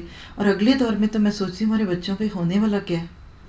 ہر چیز آپ دیکھیں, remote control, pomp and show, this and, ہر وقت ای میلز میں آپ کو لوگ بھیجتے ہیں, وہ دیکھیں وہاں کا ایئرپورٹ ایسا ہے, وہ دیکھیں وہاں کی الیکٹرکس کیسی ہیں, یہ ہے وہ ہے. تو آج ہمیں اس چیز کو فکر میں رکھنا ہے. اگر ہم نے اپنے بچوں کو وہ نہ دیا جس کو اللہ نے یہاں باقیات الصالحات کا, اگر جنت کے خواب نہ دکھائے تو اس دجالیت سے وہ بچ نہیں سکیں گے. کیوں ویسٹ میں رہتے ہوئے بچوں کا اپنے آپ کو دین پہ رکھنا ایک سیدھے سادے گاؤں یا دیہات میں رہنے والوں سے مشکل ہے؟ کیونکہ ان کے آگے دنیا بڑی گلیمرس ہے. ایک دیہات میں بچہ پل رہا ہے, اس کو دنیا زیادہ کیا دکھے گی؟ ہل کی جگہ ٹریکٹر, ہاں, چھوٹا سا ایک ٹی وی, چلو اس کو بڑا کر لیجئے, کوئی ڈش اینٹینا, لیکن اس کے پاس وہ بڑے بڑے سلوگنز تو نہیں ہیں جو آج ہمیں دکھتے ہیں. کل لوگ ایک محل میں بھی کسی کو دکھاتے تھے تو پنکھا جھلتے ہوئے دکھاتے تھے, اور مور کے پروں کے بنے ہوئے پنکھ ہوتے تھے. اس کے لیے دین بچانا آسان ہے, یا آج دولت کی وجہ سے اس طرح کی چکا چون جو ہمیں دولت کے ساتھ ساتھ ملتی ہے خوبصورت, لیکن یاد رکھیے ہلاکت کا سامان ہے. اللہ ہمیں یہاں پیغام دیتے ہیں, جس آخرت تک پہنچنا چاہتے ہو اس کے راستے میں دنیا نے گڑھے کھودے ہوئے ہیں, قدم بچاتے رہنا. اور صراط مستقیم ہے ہی یہی کہ جو اس پہ چل کے سلامتی کے ساتھ انسانوں کی اس دنیا کو عبور کر دے, اور اس کے لیے راستے میں اندھیرے بہت ہیں, اور اللہ نے راستے میں یہ قرآن کے نور بچھائے ہوئے ہیں. یہ آپ کو قرآن کی روشنی کی ٹارچ ہے, قرآن کی ٹارچ ہے جس کی روشنی آپ کو اس دنیا کے دجل دکھائے گی. اس کہاں گڑا ہے کہاں نہیں, وہی دنیا کے فتنوں سے بچ سکے گا جس کے ہاتھ میں قرآن کا نور ہوگا. یاد رکھیے, آپ لائٹ کو پکڑیں, اب امیجنیشن میں لائیں, کسی کو ٹارچ بھی دے دی اندھیرے میں, جنگل سے آپ گزر رہے ہیں, کہیں کھڈا بھی ہو سکتا ہے, کہیں شیر بھی ہو سکتا ہے, کسی نے کہا کہ یہ ٹارچ لے لو. پہلی بات ہے کہ اس ٹارچ کو اس کے کور میں ڈال کے بیگ میں رکھ لے, فائدہ ہوگا؟ نیور, کوئی فائدہ نہیں, ہونا نہ ہونا ایک برابر ہے. دوسری بات ہے ٹارچ تو پکڑے ہاتھ کے پیچھے کر لے, آپ خود گر چکے ہوں گے, ٹارچ بعد میں بتائے گی کہ آگے گڈھا تھا, فائدہ پھر بھی نہیں ہوگا. فائدہ کب ہوگا؟ جب ٹارچ کو آپ سامنے رکھیں, اس کی روشنی کے اندر آپ ادھر ادھر رکھیں گے. بس یہ ہے آج ہمارا اس قرآن کا معاملہ. آج ہم مسلمانوں نے بھی اس قرآن کو یا تو بند کر کے جزدان میں سجا کر گوٹے کا اس پہ کام کروا دیتے ہیں جب بیٹی کی شادی میں دینا ہوتا ہے, اور جہیز ایڈیشن کے خوبصورت قرآن خرید کے اس کو جزدان میں اوپر رکھ دیتے ہیں, جہاں بیٹی کو شاید 4 لوگوں کی مدد لینی پڑے کہ ذرا پکڑنا اسٹول کو, اور میں اوپر چڑھتی ہوں اور میں اس قرآن کو اتار لوں. آج ہم نے اس قرآن کو یا تو پیٹھ پیچھے رکھا ہوا ہے, گر پڑتے ہیں, پھر سمجھ آتا ہے اوف قرآن تو یہ نہیں کہتا تھا, اسلام تو یہ کہہ رہا تھا, یا پھر ہم اس کے اوپر اپنے آپ کو پریشان کرتے ہیں. آج کتنے لوگ ہیں جو اس دنیا کے دھوکے میں آئے اور یہ دنیا ان کو لبھا کر چلی گئی. سوچیں ذرا, یہ آج دنیا ہے, سوچ کے بولیں کہ اس کا آخرت پہ کیا اثر ہوگا. بولتے ہیں تو سوچ کے بولیے کہ کل میری آخرت پر اس کا کیا ہوگا. دائیں دیکھیں, بائیں دیکھیں, آگے دیکھیں, پیچھے دیکھیں, بڑے شعور کے ساتھ دنیا کا یہ سفر طے کریں. کوئی کام کرتے کر سوچیں اس سے زیادہ آگے چلنا ہے. دنیا ایک نشے کی طرح ہے, آپ اس پر سوار ہوئے میں, یہ کہاں پہنچائے گی آپ کو. دعا کیجئے کہ اللہ تعالیٰ ہمیں اس دنیا میں رہتے ہوئے اس جنت کا یقین دلا دے. آج لوگ کہتے ہیں اوہ ڈالر, اوہ مائٹی ڈالر, بڑا ڈالر. یاد رکھیے نہیں, اللہ تعالیٰ ہم سب کو سکھا رہا ہے کہ تم اس دنیا میں صرف تھوڑی دیر کے لیے آئے ہو, کیونکہ یہ دنیا چلی جائے گی. آج ہم بوڑھے بھی نہیں ہونا چاہتے, حالانکہ اللہ نے کہا کہ جنت میں بڑھاپا نہیں آئے گا. اللہ تعالیٰ کہتا ہے تم اپنی شکلیں بدلوا لو, اپنے بالوں کو رنگ لو, آج تم کچھ کر لو, لیکن یاد رکھو کہ یہ دنیا ختم ہو جائے گی. یہ کوئی کاسٹیوم پارٹی نہیں ہے دنیا, بلکہ دیکھا جائے تو ایک اینگل سے ہے بھی, سب نے کاسٹیومز پہنے ہوئے اوپرا کے نام پہ, بس جس دن کاسٹیوم اتریں گے نا اندر سے ہماری اصل کھلے گی. لیکن مسئلہ کیا ہوا کہ جتنا ہمارے پاس پیسہ ہو گیا اتنا کنزیومرز کو اس نے اورینٹیشنز پہ ڈال دیا. آج ہماری سوسائٹیاں ماڈل سوسائٹیز بنی دکھتی ہیں. اللہ سے دعا کیجئے کہ ہمیں اس آخرت کا یقین ہے اب جس کا اللہ تعالیٰ آگے ساز دلا رہے ہیں. اس ساری بات کی روشنی میں سنیے وَيَوْمَ نُسَيِّرُ الْجِبَالَ وَتَرَى الْأَرْضَ بَارِزَةً. اس کو ہائی لائٹ کر لیجئے بارزہ کو. فکر اس دن کی ہونی چاہیے جب کہ ہم پہاڑوں کو چلائیں گے اور تم زمین کو بالکل برہنا پاؤ گے. کچھ نہیں ہوگا اس دن. اور ہم تمام انسانوں کو اس طرح گھیر کر جمع کر دیں گے کہ اگلے پچھلوں میں سے ایک بھی نہ چھوٹے گا اور سب کے سب تمہارے رب کے حضور صف در صف پیش کیے جائیں گے. اور کہا کیا جائے گا لَقَدْ جِئْتُمُونَا كَمَا خَلَقْنَاكُمْ أَوَّلَ مَرَّةٍ. لو دیکھو آ گئے نا اب تمہارے پاس اسی طرح جیسا ہم نے تم کو پہلی بار پیدا کیا تھا. کیسے؟ نیکٹ، بغیر لباس کے. بچہ دنیا میں کوئی ریشم اور کیم خواب پہن کے نہیں آتا، ننگا آتا ہے، بھوکا آتا ہے، روتا آتا ہی اس کو کچھ چاہیے ہوتا ہے. اللہ کہتے جب ہمارے پاس آؤ گے ماں کی قبر، پیٹ کی قبر سے نکلے تو ننگے تھے، زمین کی قبر سے نکلو گے تو ننگے ہوگے. کوئی تمہارے پیچھے نہیں. سورۃ الانعام میں ہم خوبصورت آیت پڑھ چکے ہیں کہ ہم تو تمہارے ساتھ کوئی تمہارے وہ پیارے بھی نہیں دیکھ رہے. کہاں گئی گاڑیاں، کہاں گئی وہ چکا چون، کہاں گئے ایپل کے فون اور آئی پوڈز اور نہ جانے کیا کچھ. سب کچھ پیچھے رہ گیا. تم نے تو یہ سمجھا تھا کہ ہم نے تمہارے لیے وعدے کا کوئی وقت ہی مقرر نہیں کیا اور نامہ اعمال سامنے رکھ دیا جائے گا. امیجنیشن میں اپنے آپ کو لے جائیں. یقین کریں یہ باتیں تفسیر والی نہیں ہیں، یہ تدبر والی ہیں، غور والی ہیں. سب کچھ کر کرا کے اینڈ پہ آپ کے سامنے آپ کے ڈاکیومنٹس کھول دیے جائیں گے. یہ ہے تمہارا اوقات، یہ ہے تمہارا پاسپورٹ، یہ ہے ویزا. دیکھو تمہارا سب کچھ انویلڈ تھا. تم دنیا کی نیشنلٹیز میں اتنے کھو گئے کہ تمہیں جنت کا نیشنل ہونا یاد نہ آیا.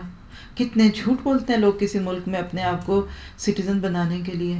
جھوٹ کی بنیاد پہ صحیح عمارتیں قائم نہیں ہو سکتی. یاد رکھیے اللہ کہتے ہیں وہاں جا کے پتہ چلے گا کہ تمہاری پرائورٹی کیا تھی. اس وقت تم دیکھو گے کہ مجرم لوگ اپنی کتاب زندگی کے اندراجات سے ڈر رہے ہوں گے. لکھ لیں، اس کو ہائی لائٹ کریں. سوالوں میں شاید میں یہ سوال بھول گئی، لکھنا چاہیں تو وہاں اس کو ایڈ کر دیجیے گا کہ اس پارے سے ہمیں یہ بھی جواب ملے گا کہ قیامت کے دن انسان کس سے سب سے زیادہ ڈر رہا ہوگا. ذہن میں فوراً کیا آئے گا؟ اللہ سے یا آئے گا جہنم سے؟ فرشتوں سے نہیں. اللہ تعالیٰ کہتے ہیں کس سے ڈرو گے تم؟ وَوُضِعَ الْكِتَابُ فَتَرَى الْمُجْرِمِينَ مُشْفِقِينَ مِمَّا فِيهِ سے ڈرے گا، اپنے اعمال سے ڈرے گا. میں نے کیا لکھا، میں نے کیوں لکھا، یہ لائن کیوں لگائی. کبھی کسی کا کوئی ڈاکیومنٹ پکڑا جائے، پولیس کے ہاتھوں میں آ جائے تو بندہ تڑپتا ہے ہائے میں نے یہ لکھا کیوں تھا، یہ میں نے لکھ کے کیوں میسج کیا تھا جو پولیس نے پکڑ لیا. ماں کو ہی پتہ چل جائے آپ کا کوئی لکھا ہوا خط تو پھر انسان کہتا ہے ہائے کیوں پتہ چلا ماں کو، نہ ہی لکھتی، یہ زبانی بول دیتی. اب سوچیے قیامت کے دن اپنے لکھے مٹانے چاہیں گے. وَيَقُولُونَ يَا وَيْلَتَنَا مَا لِهَٰذَا الْكِتَابِ. پھر وہ کہیں گے ہائے ہماری کم بختی، یہ کیسی ہے کتاب. لَا يُغَادِرُ صَغِيرَةً وَلَا كَبِيرَةً إِلَّا أَحْصَاهَا. جس نے نہ تو ہماری کوئی چھوٹی حرکت چھوڑی نہ بڑی حرکت چھوڑی، سب کچھ اس میں درج ہے. وَوَجَدُوا مَا عَمِلُوا حَاضِرًا. اور وہ جو کچھ انہوں نے کیا تھا سب اپنے سامنے حاضر پائیں گے اور چھٹلا نہیں سکیں گے کیونکہ وَلَا يَظْلِمُ رَبُّكَ أَحَدًا. اور تیرا رب کسی پر ذرا برابر ظلم نہیں کرے گا.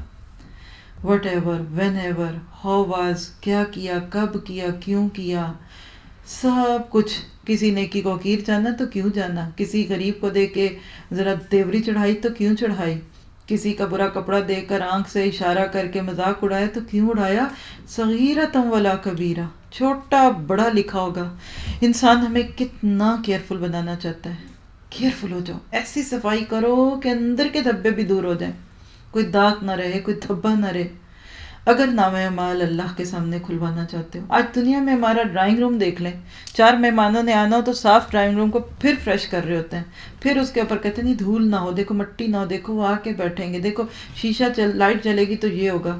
تو ڈرائنگ روم جس کو 4 لوگوں نے دیکھنا اس کو اتنا سجاؤ گے تو نامہ اعمال جو پوری دنیا کے سامنے ڈسپلے کیا جائے گا بڑے بڑے پروجیکٹرز میں، شرم سے مر نہیں جائیں گے. ہلکا سا دھبا لگ جائے نا کپڑے کو تو انسان کہتا ہے نہ ہی کوئی دیکھے، چھپا لو اب اس کو، کیا کروں. کتنے دھبے ہوں گے میرے اوپر جب قیامت کے دن سب لوگ دیکھیں گے. اور دکھ کی بات ہے کہ جب لوگ ہمیں نیک سمجھتے ہوں، سب سے بڑا رونا یہ آتا ہے کہ لوگ نیک سمجھیں اور حشر کے دن ہم نشر ہو جائیں. اللہ سے دعا کیجئے کہ اللہ ہمیں قیامت کی رسوائی سے بچائے. اللہم اجرنا من خزي الدنیا والآخرہ، اللہ دنیا آخرت کی رسوائی سے بچا. اللہم انی اعوذ بک من جہد الولاء ودرک الشقاء وسوء القضاء وشماتۃ الاعداء. اللہ تعالیٰ ہمیں دشمنوں کی خوشی سے بچانا کہ ہمارا حال دیکھ کے وہ نہ خوش ہو رہے ہوں، دیکھو ہمارے بڑے بنتے تھے ساہوکار، آج دیکھو ذرا ان کے بول کھلے، کتنے مفلس اور کلاش تھے نیکیوں کے معاملے میں. وَإِذْ قُلْنَا لِلْمَلَائِكَةِ اسْجُدُوا، کیسا قرآن ہے، دیکھیں ہمیں میدان محشر سے ایک دم ہماری اصل پہ لا رہا ہے. یہی تو حسن ہے، کوئی نہیں اس قرآن کا مقابلہ کر سکتا. ساری دنیا کی ڈگریز آپ ایک پلڑے میں لے آئیے، دنیا کی اعلیٰ یونیورسٹیز کے آپ گریجویٹ ہو جائیں، ایک پلڑے میں صرف اس قرآن کا 1 سال پڑھنا. واللہ پورے یقین سے کہتی ہوں، مت سوچیے کہ میں آپ کو یہ روز جو بات کرتی ہوں اس لیے کرتی ہوں کہ آپ آ جائیں کیونکہ ہمارے پاس کوئی نہیں ہے تاکہ ہم آپ کو پڑھائیں. یہ آپ کو احساس دلایا جائے. اس پروڈکٹ کو صرف ایک دفعہ آزمائیں. سیمپل آپ نے لے لیا آج، یہ دورہ قرآن رسول علیہ السلام کا سیمپل ہے.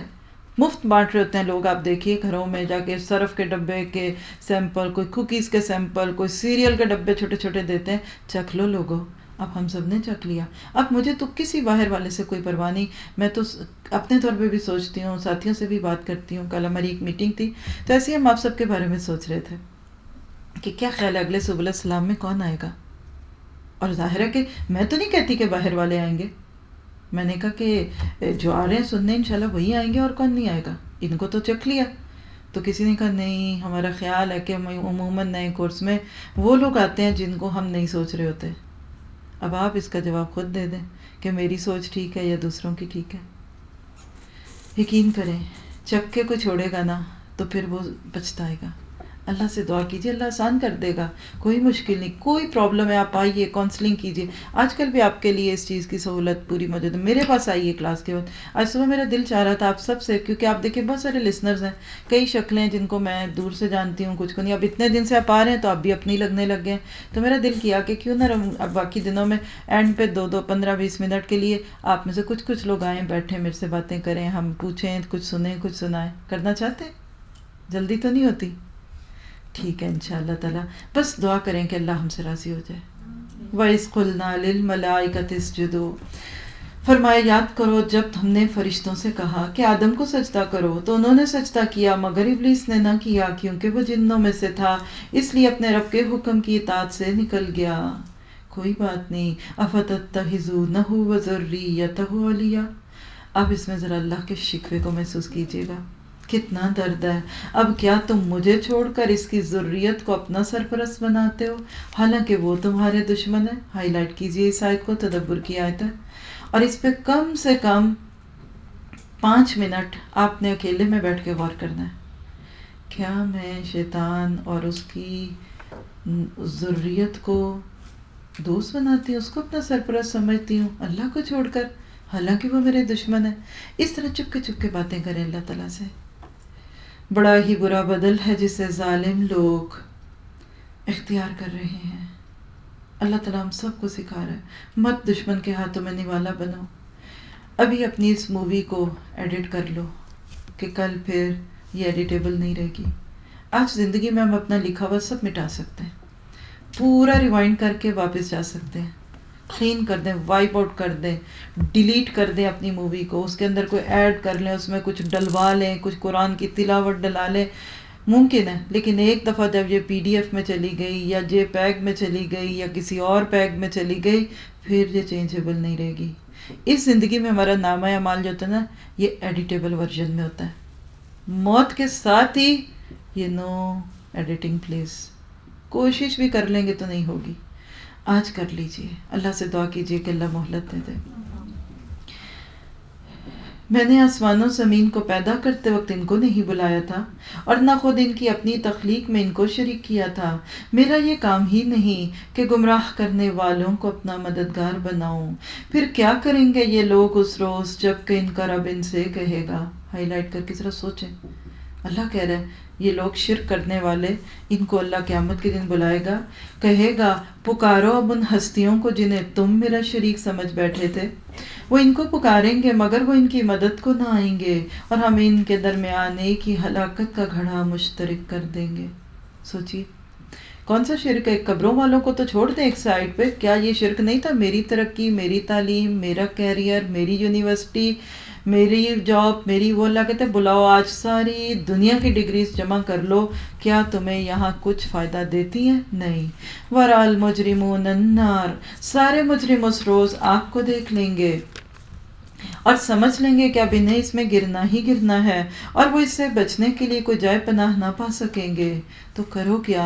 وَلَقَدْ صَرَّفْنَا فِي هَٰذَا الْقُرْآنِ لِلنَّاسِ مِن كُلِّ مَثَلٍ، ہم نے اس قرآن میں لوگوں کو طرح طرح سے سمجھایا، مگر انسان بڑا ہی جھگڑالو واقع ہوا۔ ان کے سامنے جب ہدایت آئی، ہمارے سامنے آئی ہے تو دیکھیے ہمارا رویہ تو نہیں ہے یہی، تو اسے ماننے اور اپنے رب کے حضور معافی چاہنے سے آخر ان کو کس چیز نے روک رکھا ہے؟ ہدایت سامنے کیوں نہیں لے رہے؟ اس لیے کہ اس کے سوا اور کچھ نہیں، کہ وہ منتظر ہیں کہ ان کے ساتھ بھی وہی کچھ ہو جو پچھلی قوموں کے ساتھ ہو چکا، یا یہ کہ وہ عذاب کو سامنے آتے دیکھ لیں۔ یہ اپنے بڑوں کے نقش قدم پہ چل رہے ہیں، یہ سٹینڈ نہیں لے سکتے، ان کو ڈر ہے، کہتے نہیں ہم وہی کریں گے جو ہمارے بڑے کرتے تھے، جو ہماری بڑی سسٹرز نے لائف سٹائل اختیار کیا، ہم بھی وہی کریں گے، جو ہماری ماؤں کا تھا وہی کریں گے۔ ان کو رسک لینا مشکل لگ رہا ہے تو کوئی بات نہیں، چھوڑ دو۔ رسول کسی کو زبردستی ہدایت پہ نہیں لا سکتے، کیونکہ رسولوں کو ہم اس کام کے سوا اور کسی غرض کے لیے نہیں بھیجتے کہ وہ بشارت اور تنبیہ کی خدمت انجام دیں، مگر کافروں کا حال یہ ہے کہ وہ باطل کے ہتھیار لے کر حق کو نیچا دکھانے کی کوشش کرتے ہیں، آج بھی کرتے ہیں۔ پہلے تو چھوٹی کوششیں تھیں حق کو نیچا کرنے کی، آج تو بڑے بڑے نیٹ اور ویب پھیلے ہوئے ہیں۔ اللہ سے دعا کیجئے کہ ہم حق کو اونچا دکھانے کی کوششیں کریں، اور انہوں نے میری آیات اور ان تنبیہات کو جو ان کو دی گئی تھی مذاق بنا لیا، اور اس شخص سے بڑھ کر ظالم اور کون ہے؟ پہلے سوچی ظالم، ظلم، اندھیرا، کون ہوگا ظالم؟ کہا جس کو من ذکر بآیات ربہ فاعرض عنہا ونسی ما قدمت یداہ۔ کون ہے ظالم؟ آئیے ذرا شعور سے سنتے ہیں۔ جسے اس کے رب کی آیات سنا کر نصیحت کی جائے۔ کون سی رب کی آیت ہے؟ جو ہمارے سامنے ہے، اور وہ ان سے منہ پھیر لے اور اس برے انجام کو بھول جائے جس کا سر و سامان اس نے اپنے لیے خود ہی اپنے ہاتھوں سے کیا ہے۔ خود غلط کام کرتا ہے، قرآن میں جب بات آتی ہے تو پیچھے ہو جاتا ہے۔ کہ جن لوگوں نے یہ روش اختیار کی، کیا روش؟ دہرا لیں کہ آیتوں کو چھوڑ کر شیطان کی طرف چل گیا، تو اللہ تعالیٰ کہتے ہیں اصل بات پتہ کیا ہے؟ اس کا حال کیا ہے؟ اِنَّا جَعَلْنَا عَلَىٰ قُلُوبِهِمْ أَكِنَّةً، ان کے دلوں پر ہم نے غلاف چڑھا دیے ہیں، جو انہیں ہدایت کی بات سمجھنے ہی نہیں دے رہے۔ سب کچھ سمجھ آتا ہے، بس یہ سمجھ نہیں آتا۔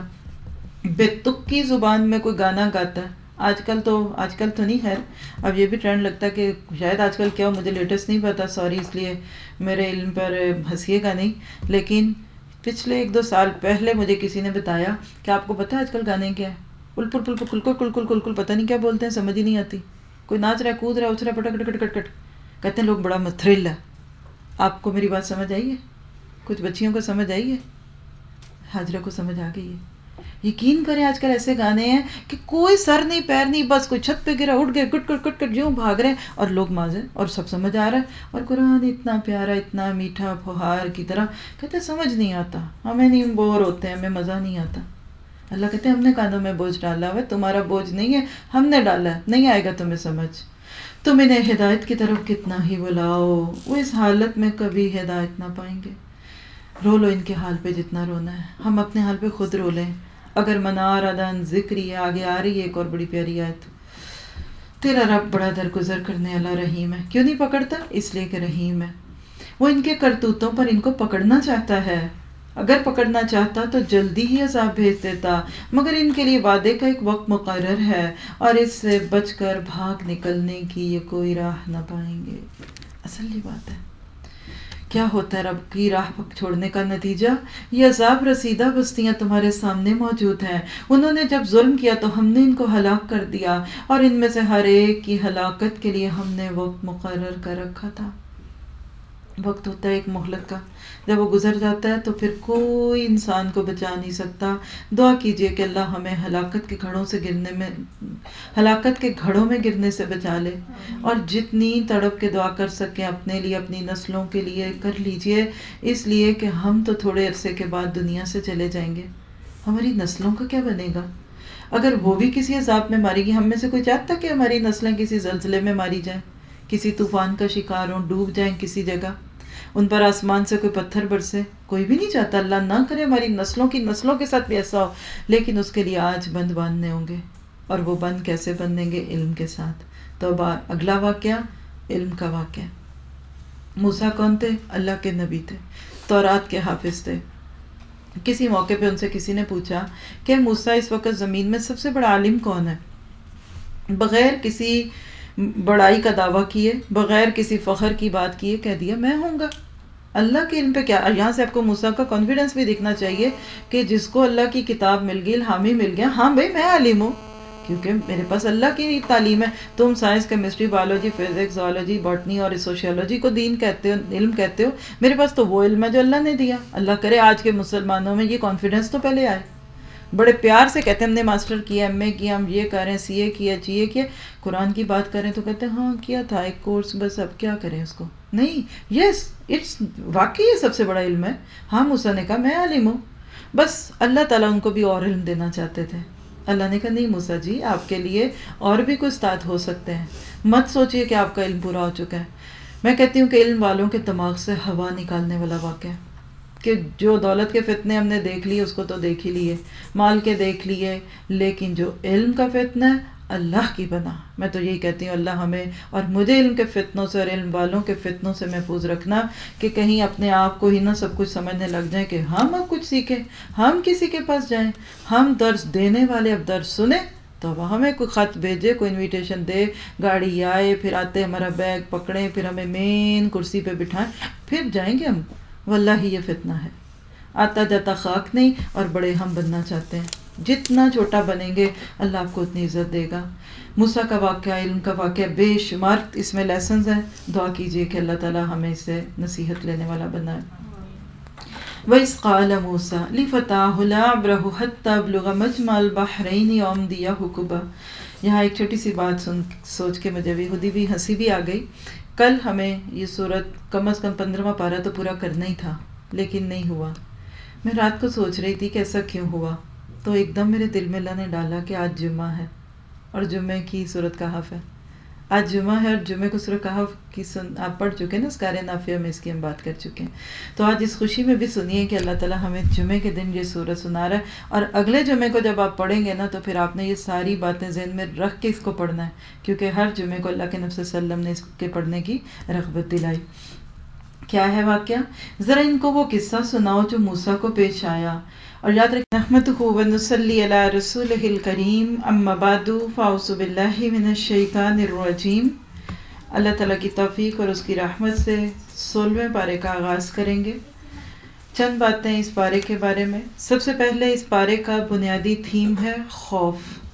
ہم اس پارے میں خوف کا ہونا، خوف کا نہ ہونا، اللہ کا خوف ہے تو کیا شخصیت سامنے آئے گی، لوگوں کا خوف ہے تو کیا ہوگا، اس کو دیکھیں گے۔ اور آپ کے لیے ایکٹیویٹی بھی یہی ہے کہ آپ نے اس پارے کے اندر سے جہاں بھی خوف یا بے خوفی سے ریلیونٹ کوئی بات آئے گی اس کو آپ نے، بے خوفی کے متعلق کوئی بھی بات آئے گی تو اس کو نوٹ کرنا ہے۔ چند سوالات جس کا جواب ہمیں اس پارے میں سے ملے گا۔ سب سے پہلے ذوالقرنین کون تھا اور کون کون سے حکمرانوں کو اللہ تعالیٰ نے کیا کیا خوبیاں دیں لیکن لوگوں نے ان سے فائدہ نہیں اٹھایا۔ دوسرا سوال ہے یاجوج ماجوج کون ہیں اور قیامت کے نزدیک آ کر وہ کیا کام کریں گے۔ کیا وہ لوگ جو صرف دنیا زیادہ سے زیادہ کمانے کی فکر کرتے ہیں وہ کامیاب ہیں۔ حضرت مریم کے پاس بن موسم کے پھل کہاں سے آتے تھے۔ حضرت زکریا نے ان کے پاس پھل دیکھ کر اللہ سے اپنے لیے کون سی دعا مانگی۔ فرشتوں کے سردار جبرائیل زمین پر انسانوں کے روپ میں کیوں آتے تھے۔ حضرت آدم اور عیسیٰ کی پیدائش میں کون سی بات مشترک تھی۔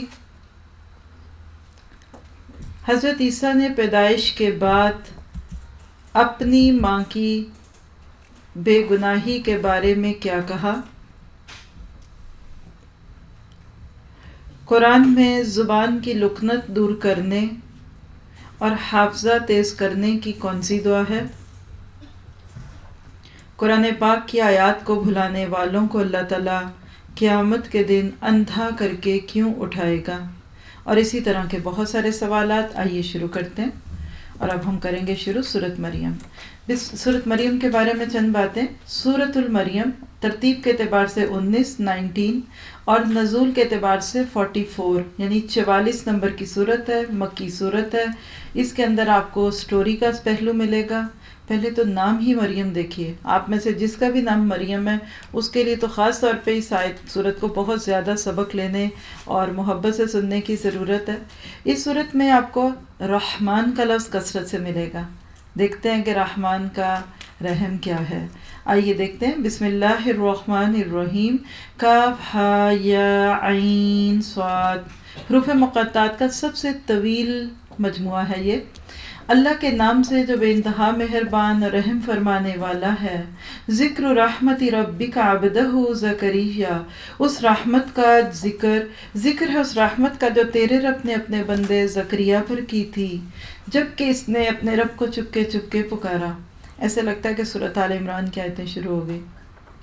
وہی مضمون جو ہم نے وہاں پڑھا تھا اسی کو اللہ سبحانہ تعالیٰ نے یہاں اب بہت ہی خوبصورت طریقے سے ہمارے سامنے رکھ دیا. حضرت مریم کے پاس بن موسم کے پھل دیکھ کر زکریا کو یاد آ گیا کہ میں بھی تو بے اولاد ہوں. اولاد کا موسم تو نہیں رہا. لیکن ان کو پتا تھا کہ اللہ سے مانگ کر انسان مایوس نہیں ہوتا. لہٰذا قال رب انی وہن العظم. اس نے عرض کیا ہے میرے رب میری ہڈیاں تک گھل گئی ہیں اور سر بڑھاپے سے بھڑک اٹھا. لیکن وَلَمْ أَكُنْ بِدُعَائِكَ رَبِّي شَقِيًّا. اے پروردگار میں کبھی تجھ سے مانگ کر نامراد نہیں رہا. یہ ہے وہ تعلق جو بندے کا اللہ کے ساتھ ہونا چاہیے دعا کے سلسلے میں. اپنی دعاؤں کے ریجیکٹ ہونے کا خوف دل سے نکال دیں. خوف کے ضمن میں پارا کر رہے ہیں تو یہاں خوف کا نقطہ یہی ہے. بعض دفعہ لوگ صرف اس خوف سے دعا نہیں کرتے کہ دوسرے کیا کہیں گے. تو دیکھ لیجئے بوڑھے زکریا نے اس عمر میں اولاد مانگی. اگر 50 سال کے ہونے والی ہیں اور آپ سوچتی ہیں کہ آپ کو شادی کی ضرورت ہے تو کوئی بری بات نہیں کہ اگر آپ دعا مانگتے ہیں. لوگوں کے خوف سے بے خوف ہو جائیے. پھر دوسری بات ہے اللہ سے کہیے کہ آپ سے مانگ کر میں کبھی بھی مایوس نہیں ہوا.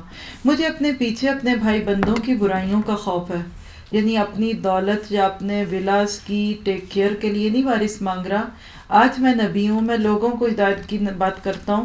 اگر میری اولاد نہ ہوئی تو پیچھے سے کیا ہوگا, کیونکہ یہ وہ دور تھا کہ جہاں عموماً نبی باپ کا بیٹا بھی نبی ہوتا تھا. تو کہا اپنے خاص فضل سے ایک وارث عطا فرما جو میرا بھی وارث اور آل یعقوب کی بھی میراث پائے. اور اے پروردگار اس کو پسندیدہ انسان بنا. کس کا؟ اللہ کا. کتنے لوگ ہیں جو یہ دعا مانگتے ہیں اپنے بچے کی دعا کے ساتھ کہ اللہ اس کو لوگ بھی پسند کریں اور تو بھی پسند کر. ہم اکثر اپنے بچوں کو بس لوگوں کی پسند کا بناتے ہیں. لوگ کیا کہیں گے, لوگ کیا کہیں گے, آنٹی کیا کہیں گی, گھر صاف کر لو, کمرہ صاف کر لو, کیا پہن کے جا رہے ہو, لوگ باتیں کریں گے. لوگوں کی باتوں سے بے خوف کر دیں اپنے بچوں کو. یہ پہلا شرک ہے جو ہم اپنے بچوں کو سکھاتے ہیں بچپن میں. لوگ کیا کہیں گے. تو آج کا خوف کا موضوع ایک بہت بڑا شرک بھی ہے ہمارے لیے, ایک بہت بڑا طاغوت بن جاتا ہے جب ہم لوگوں کا ڈر لوگوں کے دلوں میں ڈالتے ہیں. اس کو نکالنا ہے. دعا چونکہ یقین سے مانگی تھی تو جواب دیا گیا. اے زکریا ہم تجھے ایک لڑکے کی بشارت دیتے ہیں جس کا نام یحییٰ ہوگا. صرف بچہ ہی نہیں, اس کا نام بھی بتا دیا, کیونکہ یہ بھی ایک ایشو ہوتا ہے کہ نام کیا ہو. ہم نے اس نام کا کوئی آدمی اس سے پہلے پیدا نہیں کیا. عرض کیا پروردگار بھلا میرے ہاں بیٹا کیسے ہوگا جبکہ میری بیوی بھانج ہے اور میں بوڑھا ہو کر سوکھ چکا ہوں. جواب ملا ایسا ہی ہوگا. تیرا رب فرماتا ہے کہ یہ تو میرے لیے ایک ذرا سی بات ہے. آخر اس سے پہلے میں تجھے پیدا کر چکا جبکہ تو کوئی چیز نہ تھا. زکریا نے کہا پروردگار میرے لیے نشانی مقرر کر دے. خوف یہ تھا کہ لوگ کہیں گے کہ شاید زکریا اپنے پاس سے یہ باتیں کر رہے ہیں. یہ بھی خوف ہوتا ہے جھٹلائے جانے کا. فرمائے تیرے لیے نشانی یہ ہے کہ تو مسلسل 3 دن لوگوں سے بات نہ کر سکے. چنانچہ وہ محراب سے نکل کر اپنی قوم کے سامنے آیا اور اس نے اشارے سے ان کو ہدایت کی کہ صبح و شام تسبیح کرو۔ کتنا خوبصورت مزاج ہے اس وقت ایک نبی کا۔ دعا کیجئے ہم خوشیوں کو اس طرح سہار سکے، اس لیے کہ جب ہم خوشیاں پا کر آپے سے باہر ہوتے ہیں اور اللہ کو ناراض کرنے لئے کام کرنے لگتے ہیں تو اللہ تعالیٰ ان نعمتوں کو ہمارے لیے آزمائش بنا دیتا ہے۔ اب بیٹا پیدا ہو گیا، ساری ڈیٹیلز بیچ میں سے سکپ کرتے ہوئے کہا یا یحییٰ خذ الکتاب بقوہ۔ ہم ہوتے تو اس عمر تک پہنچنے سے پہلے اس کا کہیں عقیقہ کرتے، کہیں بیبی شاور پہلے ہوتا، پھر عقیقہ ہوتا، پھر اس کی پہلی سالگرہ ہوتی، پھر دوسری ہوتی، پھر تیسری، پھر ہم اس کو اسکول میں داخل کراتے، کتنے مرحلے سب کر کے اولاد کا جو اصل ہدف آپ کے اور میری نظر میں ہونا چاہیے وہ بتا دیا کہ خذ الکتاب بقوہ۔ اے یحییٰ کتاب الہی کو مضبوطی سے تھام لے۔ سوچیے ذرا کیا آج ہماری نظر میں بھی اپنی اولاد کا یہ روپ ہے کہ بچوں کتاب تھام لو؟ کیسی تھامو؟ قوت کے ساتھ، ٹیشو پیپر کی طرح نہیں کہ ذرا مشکل آئی تو گر گئی۔ اس کو ہائی لائٹ کیجئے اور پوچھئے کیا میں نے کتاب کو مضبوطی سے پکڑا ہوا ہے؟ پیچھے 2 دفعہ یہ آیت گزر چکی ہے، خذوا ما آتیناکم بقوہ۔ کیا آج ہمارے ہاتھوں میں یہ کتاب طاقت قوت سے پکڑی ہے؟ لوگ کہتے ہیں قرآن ہاتھ سے گر جائے تو پھر آٹا تول کے دو اس کے وزن کا۔ نہ تو قرآن میں ابھی تک وہ آیت آئی ہے اور اگلے 15 پاروں میں بھی نہیں آئے گی، جو سفر کر چکے ہیں پہلے ان کو پوچھ لے، اور نہ کسی حدیث میں، اور ہمارے کلچر میں کتنا عام ہے۔ اور تب قرآن وزن والے ہوتے تھے، آج تو آپ کی ایک چھوٹی مائکرو چپ گر جائے اس میں تو ایک نہیں 10 کاریوں کا قرآن ہے۔ کیا یہ دین ہو سکتا ہے جب وقت کے ساتھ بدلتا جائے؟ پہلے دور میں قرآن ہاتھ سے گرے تو اب 2 کلو آٹا وزن کر کے تول کے دے دیں، اور اب قرآن گرے تو آپ ایک چھٹانک بھی نہ دیں۔ کیا قرآن ڈسرسپیکٹفل ہو گیا؟ ہر کس نہیں۔ اصل بات کیا ہے کہ اس کو ایسے پکڑو کہ خوشیوں میں اور غموں میں، گرمی میں اور سردی میں، بارش میں اور طوفان میں، ہر حال میں یہ تمہارے ہاتھ میں رہے۔ وَآتَيْنَاهُ الْحُكْمَ صَبِيًّا، ہم نے اسے بچپن ہی میں حکم سے نوازا۔ حکم سے مراد جہاں قوت فیصلہ، قوت اجتہاد، تفقہ الدین، معاملات میں صحیح رائے اختیار کرنا، اللہ کی طرف سے معاملات کا سنبھلنا۔ یہاں چھوٹی سی بات کرنا چاہوں گی اور وہ کیا ہے کہ جن بچوں کی، سعیدہ پیچھے لائٹیں چلائیں پلیز، جن بچوں کی بچپن سے تربیت ریلیجس ماحول میں ہوتی ہے نا، وہ بہت جلدی میچور ہو جاتے ہیں۔ اس کی دلیل آپ خود ہے، جنہوں نے کسی بھی دیندار کی معیت میں اپنے آپ کو پالا تھا، یا جن کو جو بھی کسی بڑے کے نظر میں پلے۔ آج کل بچوں کو جتنا چائلڈش بیہیویئر کے ساتھ پالا جا رہا ہے نا، ہر وقت کھانا پینا، ان کی گیمز، ان کی فلمیں، ان کی موویز، ان کی چیزیں، اتنے بچے بڑے نہیں ہو رہے۔ تو یہ اللہ تعالیٰ نے ایک میسج دے دیا کہ بچپن سے بچوں کو حکمت سکھاؤ، علم کے ساتھ ساتھ حکمت بھی سکھا دو ان کو، اور اپنی طرف سے اس کو نرم دلی اور پاکیزگی عطا کی۔ کیا پتہ چلا کہ جب کتاب آتی ہے نا تو بچے پھر نرم دل ہوتے ہیں۔ ہم نے اپنے بچوں کے دل اللہ سے دور کیے، وہ ہم سے دور ہو گئے۔ ہم نے ان کے ہاتھوں میں کتاب پکڑانے کی بجائے، الکتاب پکڑانے کی بجائے اور کچھ پکڑایا، تو آپ دیکھ لیجیے ان میں وہ خوبیاں ہی نہیں جو کہ ہونی چاہیے، جو ایک یحییٰ میں تھی۔ بڑھاپے کی اولاد بچہ اکثر بگڑ جاتا ہے، لیکن یحییٰ نہیں بگڑے، کا نرم دلی اور پاکیزگی عطا کی۔ بیڈ کریکٹر، لوز کریکٹر نہیں تھے، اور وہ بڑا ہی پرہیزگار اور اپنے والدین کا حق پہچاننے والا تھا۔ وہ جبار نہ تھا اور نہ نافرمان۔ یہاں کسی نے کمنٹ دیا کہ جو بچے اپنے ماں باپ کے ساتھ بدتمیزی سے بولتے ہیں وہ جبار اور نافرمان ہیں۔ بڑی بدقسمت ہیں وہ اولادیں جو اپنے ماں باپ کے منہ لگے۔ بڑا معروف واقعہ آپ نے ایک دفعہ سنا ہوگا، کہ کئی دفعہ سنا ہوگا آگے پیچھے، اس سال تو بھی نہیں سنایا، جریج کا واقعہ۔ ایک راہب تھا، عبادت گزار تھا، عبادت کر رہا تھا کہ اس کی ماں آئی۔ ماں نے پکارا، جریج جریج، بیٹا نفل میں تھا، فکر میں پڑ گیا کہ ماں کی بات کا جواب دوں یا میں نماز پڑھتا رہوں۔ اتنے میں ماں چلی گئی۔ 3 دن تک ایسے ہی ہوا۔ جب ماں آئے وہ عبادت میں تھا اور ماں کی بات کا جواب نہ دے۔ ماں جاتے جاتے بد دعا دے گئی کہ اے جریج، تجھے موت نہ آئے جب تک تو کسی فاحش عورت کا منہ نہ دیکھ لے، یعنی گندی عورت تیرے اوپر لگے۔ خیر شور مچا باہر۔ ایک موقع پہ دیکھا تو ایک عورت گود میں چھوٹا سا بچہ لیے ہوئے اور پیچھے ساری قوم ہے اور پوچھ رہی ہے کدھر سے آیا یہ بچہ۔ آگے سورۃ مریم بھی آ رہی ہے، اس کو بھی ریلیٹ کر لیجئے گا اس قصے سے۔ جریج بھی باہر آگے کا معاملہ کیا ہے۔ جو ہی اس عورت نے جریج کو دیکھا تو اب لوگوں کو کہنے لگی یہ جریج کا بچہ، اب لوگ اس عورت کو چھوڑ کے جریج کو مارنے لگے. اچھا جی مولوی صاحب بڑے نیک بنتے تھے، آپ کے یہ کرتوت ہے. ان کو مارا، ان کی کٹیا گرا دی. جب انہوں نے یہ کیا تو اتنے میں وہ گود کا بچہ بولا، کہنے لگا کہ میں جریج کا نہیں، میں فلاں گڈریے یعنی شیفرڈ کا بیٹا ہوں. اس عورت نے کسی چرواہے سے زنا کیا، اس کے نتیجے میں بچہ پیدا ہو گیا. اس نے اپنی جان چھڑانے کے لیے جریج کے نام پہ لگا دیا.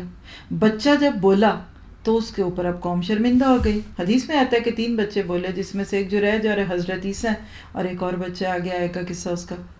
لوگ شرمندہ ہو گئے، کہا معاف کر دیں، یہ کر دیں، ہم آپ کی کٹیا سونے کی بنا دیں. انہوں نے کہا سونے کی نہیں بنانی، بس ویسی بنا دو جیسی ہے. اور اصل بات یہ ہے کہ مجھے میری ماں کی بد دعا لگی ہے. میری ماں نے کہا تھا کہ تو فحش عورت کو دیکھے. اس پہ ایک عالم کا فتویٰ، میں تو اتنی سخت بات کبھی کرتی نہیں، لیکن انہوں نے کہا کہ آج بھی جو دن رات ایسی فحش عورتوں کو دیکھتے ہیں، اصل میں ان کو ماں کی بد دعا لگی ہوئی ہے. تو دعا کیجئے کہ اللہ میں جبار اور عصین ہونے سے بچائے. وَسَلَامٌ عَلَيْهِ يَوْمَ وُلِدَ وَيَوْمَ يَمُوتُ وَيَوْمَ يُبْعَثُ حَيًّا.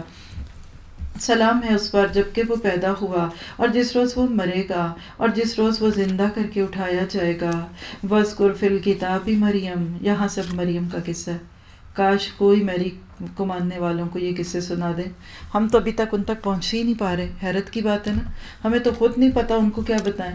کسی نان مسلم کو، کرسچین دوست کو اگر آپ قرآن سے، دین سے دور کرنا چاہتے ہیں تو ان کو بتائیں کہ آپ کی میری کے اوپر تو ہمارے اس قرآن میں ایک پوری صورت ہے. عائشہ کے نام کی کوئی صورت نہیں، خدیجہ کے نام کی کوئی صورت نہیں، لیکن مریم واحد نام ہے پورے قرآن میں جو ایک عورت کا ہے، اور پوری صورت ہے مریم کے نام پہ. آئیے اس میں سے اپنے لیے نصیحت لیتے ہیں.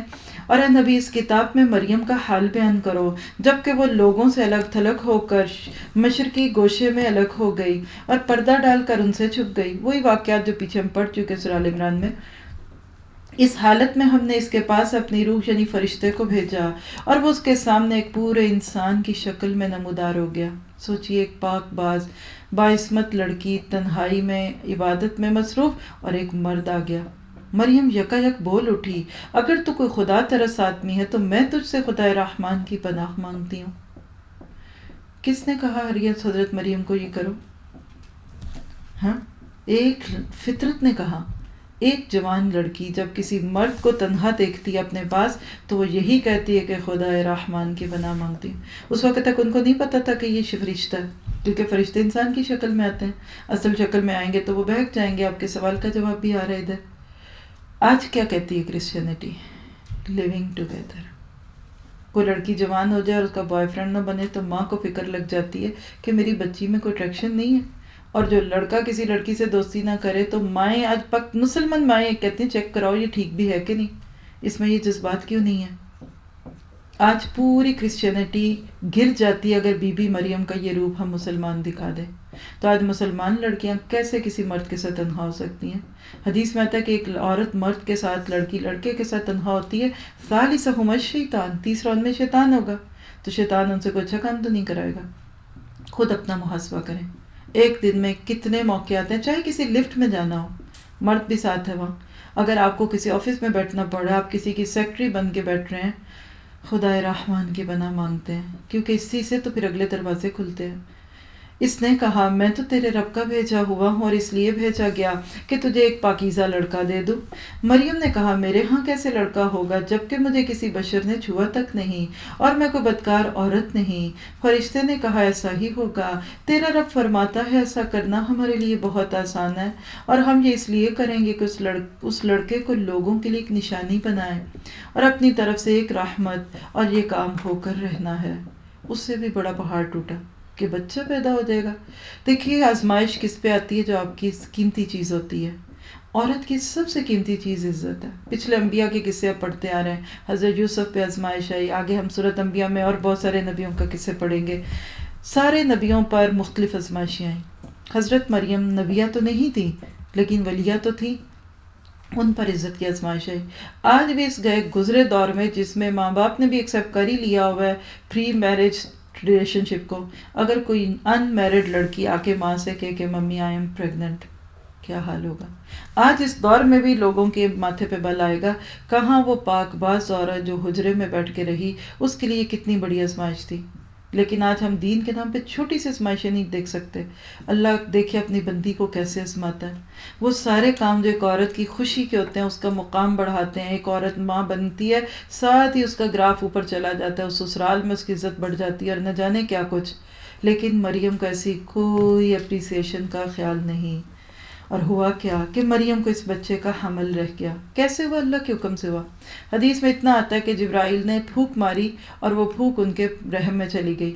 ہم پچھلے پارے میں فرشتوں کا یہ کام پڑھ چکے ہیں. ہر انسان کے اندر جو روح ڈلتی ہے یہ فرشتے کے ذریعے ڈلتی ہے. بس ہوتا کیا ہے کہ ہمارے ہاں جو بچے ہوتے ہیں وہ اسباب کے تحت ہوتے ہیں. حالانکہ شوہر بیوی بھی بچہ نہیں پیدا کر سکتے جب تک اللہ نہ چاہے. تو وہی کام جو یہاں اسباب کے ساتھ ہوتا ہے بی بی مریم کے ساتھ اسباب کے بغیر ہو گیا اور وہ پریگننٹ ہو گئی. اور وہ اس حمل کو لیے وہ ایک دور کے مقام پر چلی گئی. کب؟ جبکہ ڈیلیوری کا وقت آیا. پھر زچگی یعنی ڈیلیوری کی تکلیف نے اسے کھجور کے درخت کے نیچے پہنچا دیا. وہ کہنے لگی کاش میں اس سے پہلے مر جاتی اور میرا نام نشان نہ رہتا. مت قبل ھذا وکنت نسیا منسیا. ایک پاک عورت اپنے اوپر ایسا دھبا لگنے اور کسی مرد کی نگاہیں پڑنے سے پہلے اپنے آپ کو مارنا پسند کرتی ہے. اسی لیے حدیث میں آتا ہے کہ اپنی عزت کی حفاظت میں اگر کوئی لڑکی مر جاتی ہے تو وہ شہید ہے. لیکن وہ اسباب بھی تو دیکھیے کس کس جگہ پہ ہماری عزت کو خطرہ ہے. کبھی اپنے آپ کو آپ کوئی بہت ٹارزن نہ بنائیں کہ مجھے کچھ نہیں ہوگا, یہاں بہت اچھے حالات ہیں, یہاں کچھ نہیں ہوتا. اسی شہر میں ایک جگہ مجھے ایک دفعہ اپنی کسی دوست کے ساتھ واک کرنے کا اتفاق ہوا.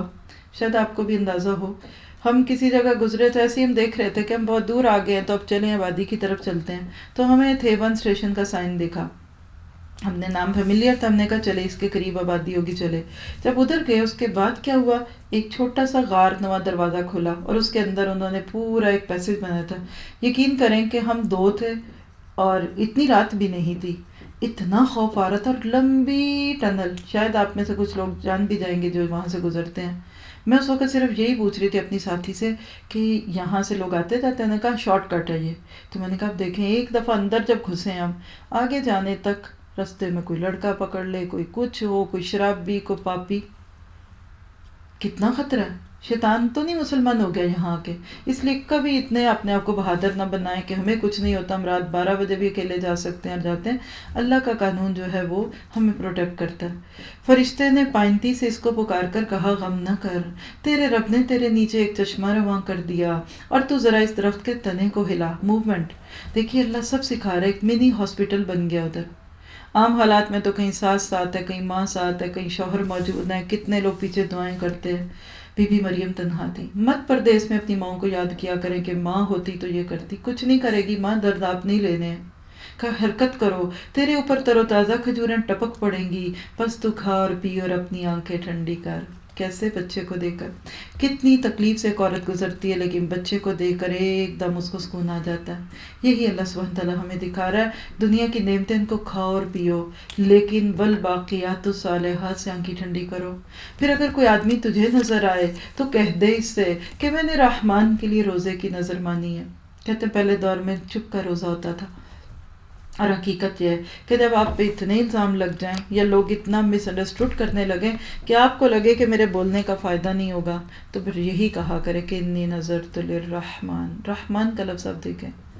میں چپ ہوں, میں نہیں بولوں گی, اس لیے آج میں کسی سے نہیں بولوں گی. ہم کہتے ہیں اپنی بے گناہی میں بولو. آج جب پہلے گناہ, وہ کہتے چور اوپر سے پہلے چوری پھر سینہ زوری. کہتے ہیں اور بولو تاکہ سب کو لگے نہیں میرا کوئی قصور نہیں تھا, میں نے نہیں یہ سوچا تھا, یہ ہو گیا, آپ تو میری بات سمجھتی نہیں ہے ممی. یہ انداز نہیں ہو. خاموش. سر چکا کے بچہ بھی کھڑا ہو جاتا ہے تو ماں کو رحم آ جاتا ہے. اللہ کو کتنا آتا ہے. ہم کہتے ہیں ہم بول کے اپنی بے گناہی ثابت کریں گے. Never never. کبھی اندھا اعتماد نہ کریں خود پر. بچہ پیدا ہو گیا. فاتت بہ قومہا تحملہ. پھر وہ اس بچے کو لیے اپنی قوم میں آئی. لوگ کہنے لگے مریم یہ تو نے بڑا گناہ کر ڈالا. اے ہارون کی بہن, نہ تیرا باپ کوئی برا آدمی تھا, نہ تیری ماں ہی کوئی بدکار عورت تھی. دیکھیے جب کوئی لڑکی گناہ کرتی ہے نا تو وہ ماں باپ کو بھی گالی دلواتی ہے, اور جتنے منہ اتنی باتیں. مریم نے بچے کی طرف اشارہ کر دیا. لوگوں نے کہا ہم اس سے کیا بات کریں جو گہوارے میں پڑا ہوا ایک بچہ ہے. بچہ بھی کبھی بولا. لوگوں کو حیرانگی ہوئی. حد ہوا کیا؟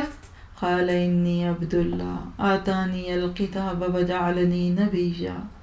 آیت ہائی لائٹ کر لیجئے, آیت نمبر 33 تک بچہ بول اٹھا، میں اللہ کا بندہ ہوں، اس نے مجھے کتاب دی اور نبی بنایا اور بابرکت کیا جہاں بھی میں ہوں، اور نماز اور زکوٰۃ کی پابندی کا حکم دیا جب تک کہ میں زندہ رہوں، اور اپنی والدہ کا حق ادا کرنے والا بنایا اور مجھ کو جبار اور شقی نہیں بنایا۔ نوٹ کیجیے گا صرف برم بھی والدتی ہے، پیچھے حضرت یحییٰ میں والدین کا تذکرہ ہے کیونکہ باپ تو ادھر تھا ہی نہیں۔ اور جب میں مروں سلام ہے مجھ پر، جب کہ میں پیدا ہوا اور جب کہ میں مروں اور جب کہ زندہ کر کے اٹھایا جاؤں۔ کا یہ ہے عیسیٰ ابن مریم اور یہ ہے اس کے بارے میں وہ سچی بات جس میں لوگ شک کر رہے ہیں۔ اللہ کا یہ کام نہیں کہ وہ کسی کو بیٹا بنائے، وہ پاک ذات ہے، وہ جب کسی بات کا فیصلہ کرتا ہے تو کہتا ہے کہ ہو جا، بس وہ ہو جاتی ہے۔ نوٹ کیجئے گا باتیں۔ پہلی بات آپ دیکھیے کہ عیسیٰ نے اپنے نام سے زیادہ اپنے مقام کو پہچانا۔ ہر عیسیٰ عبداللہ بھی ہے، پہلی بات یاد رکھیں، ہم ناموں میں کھو جاتے ہیں۔ دوسری بات دیکھیے کہ بچہ کیوں بولا، کیونکہ ماں چپ رہی۔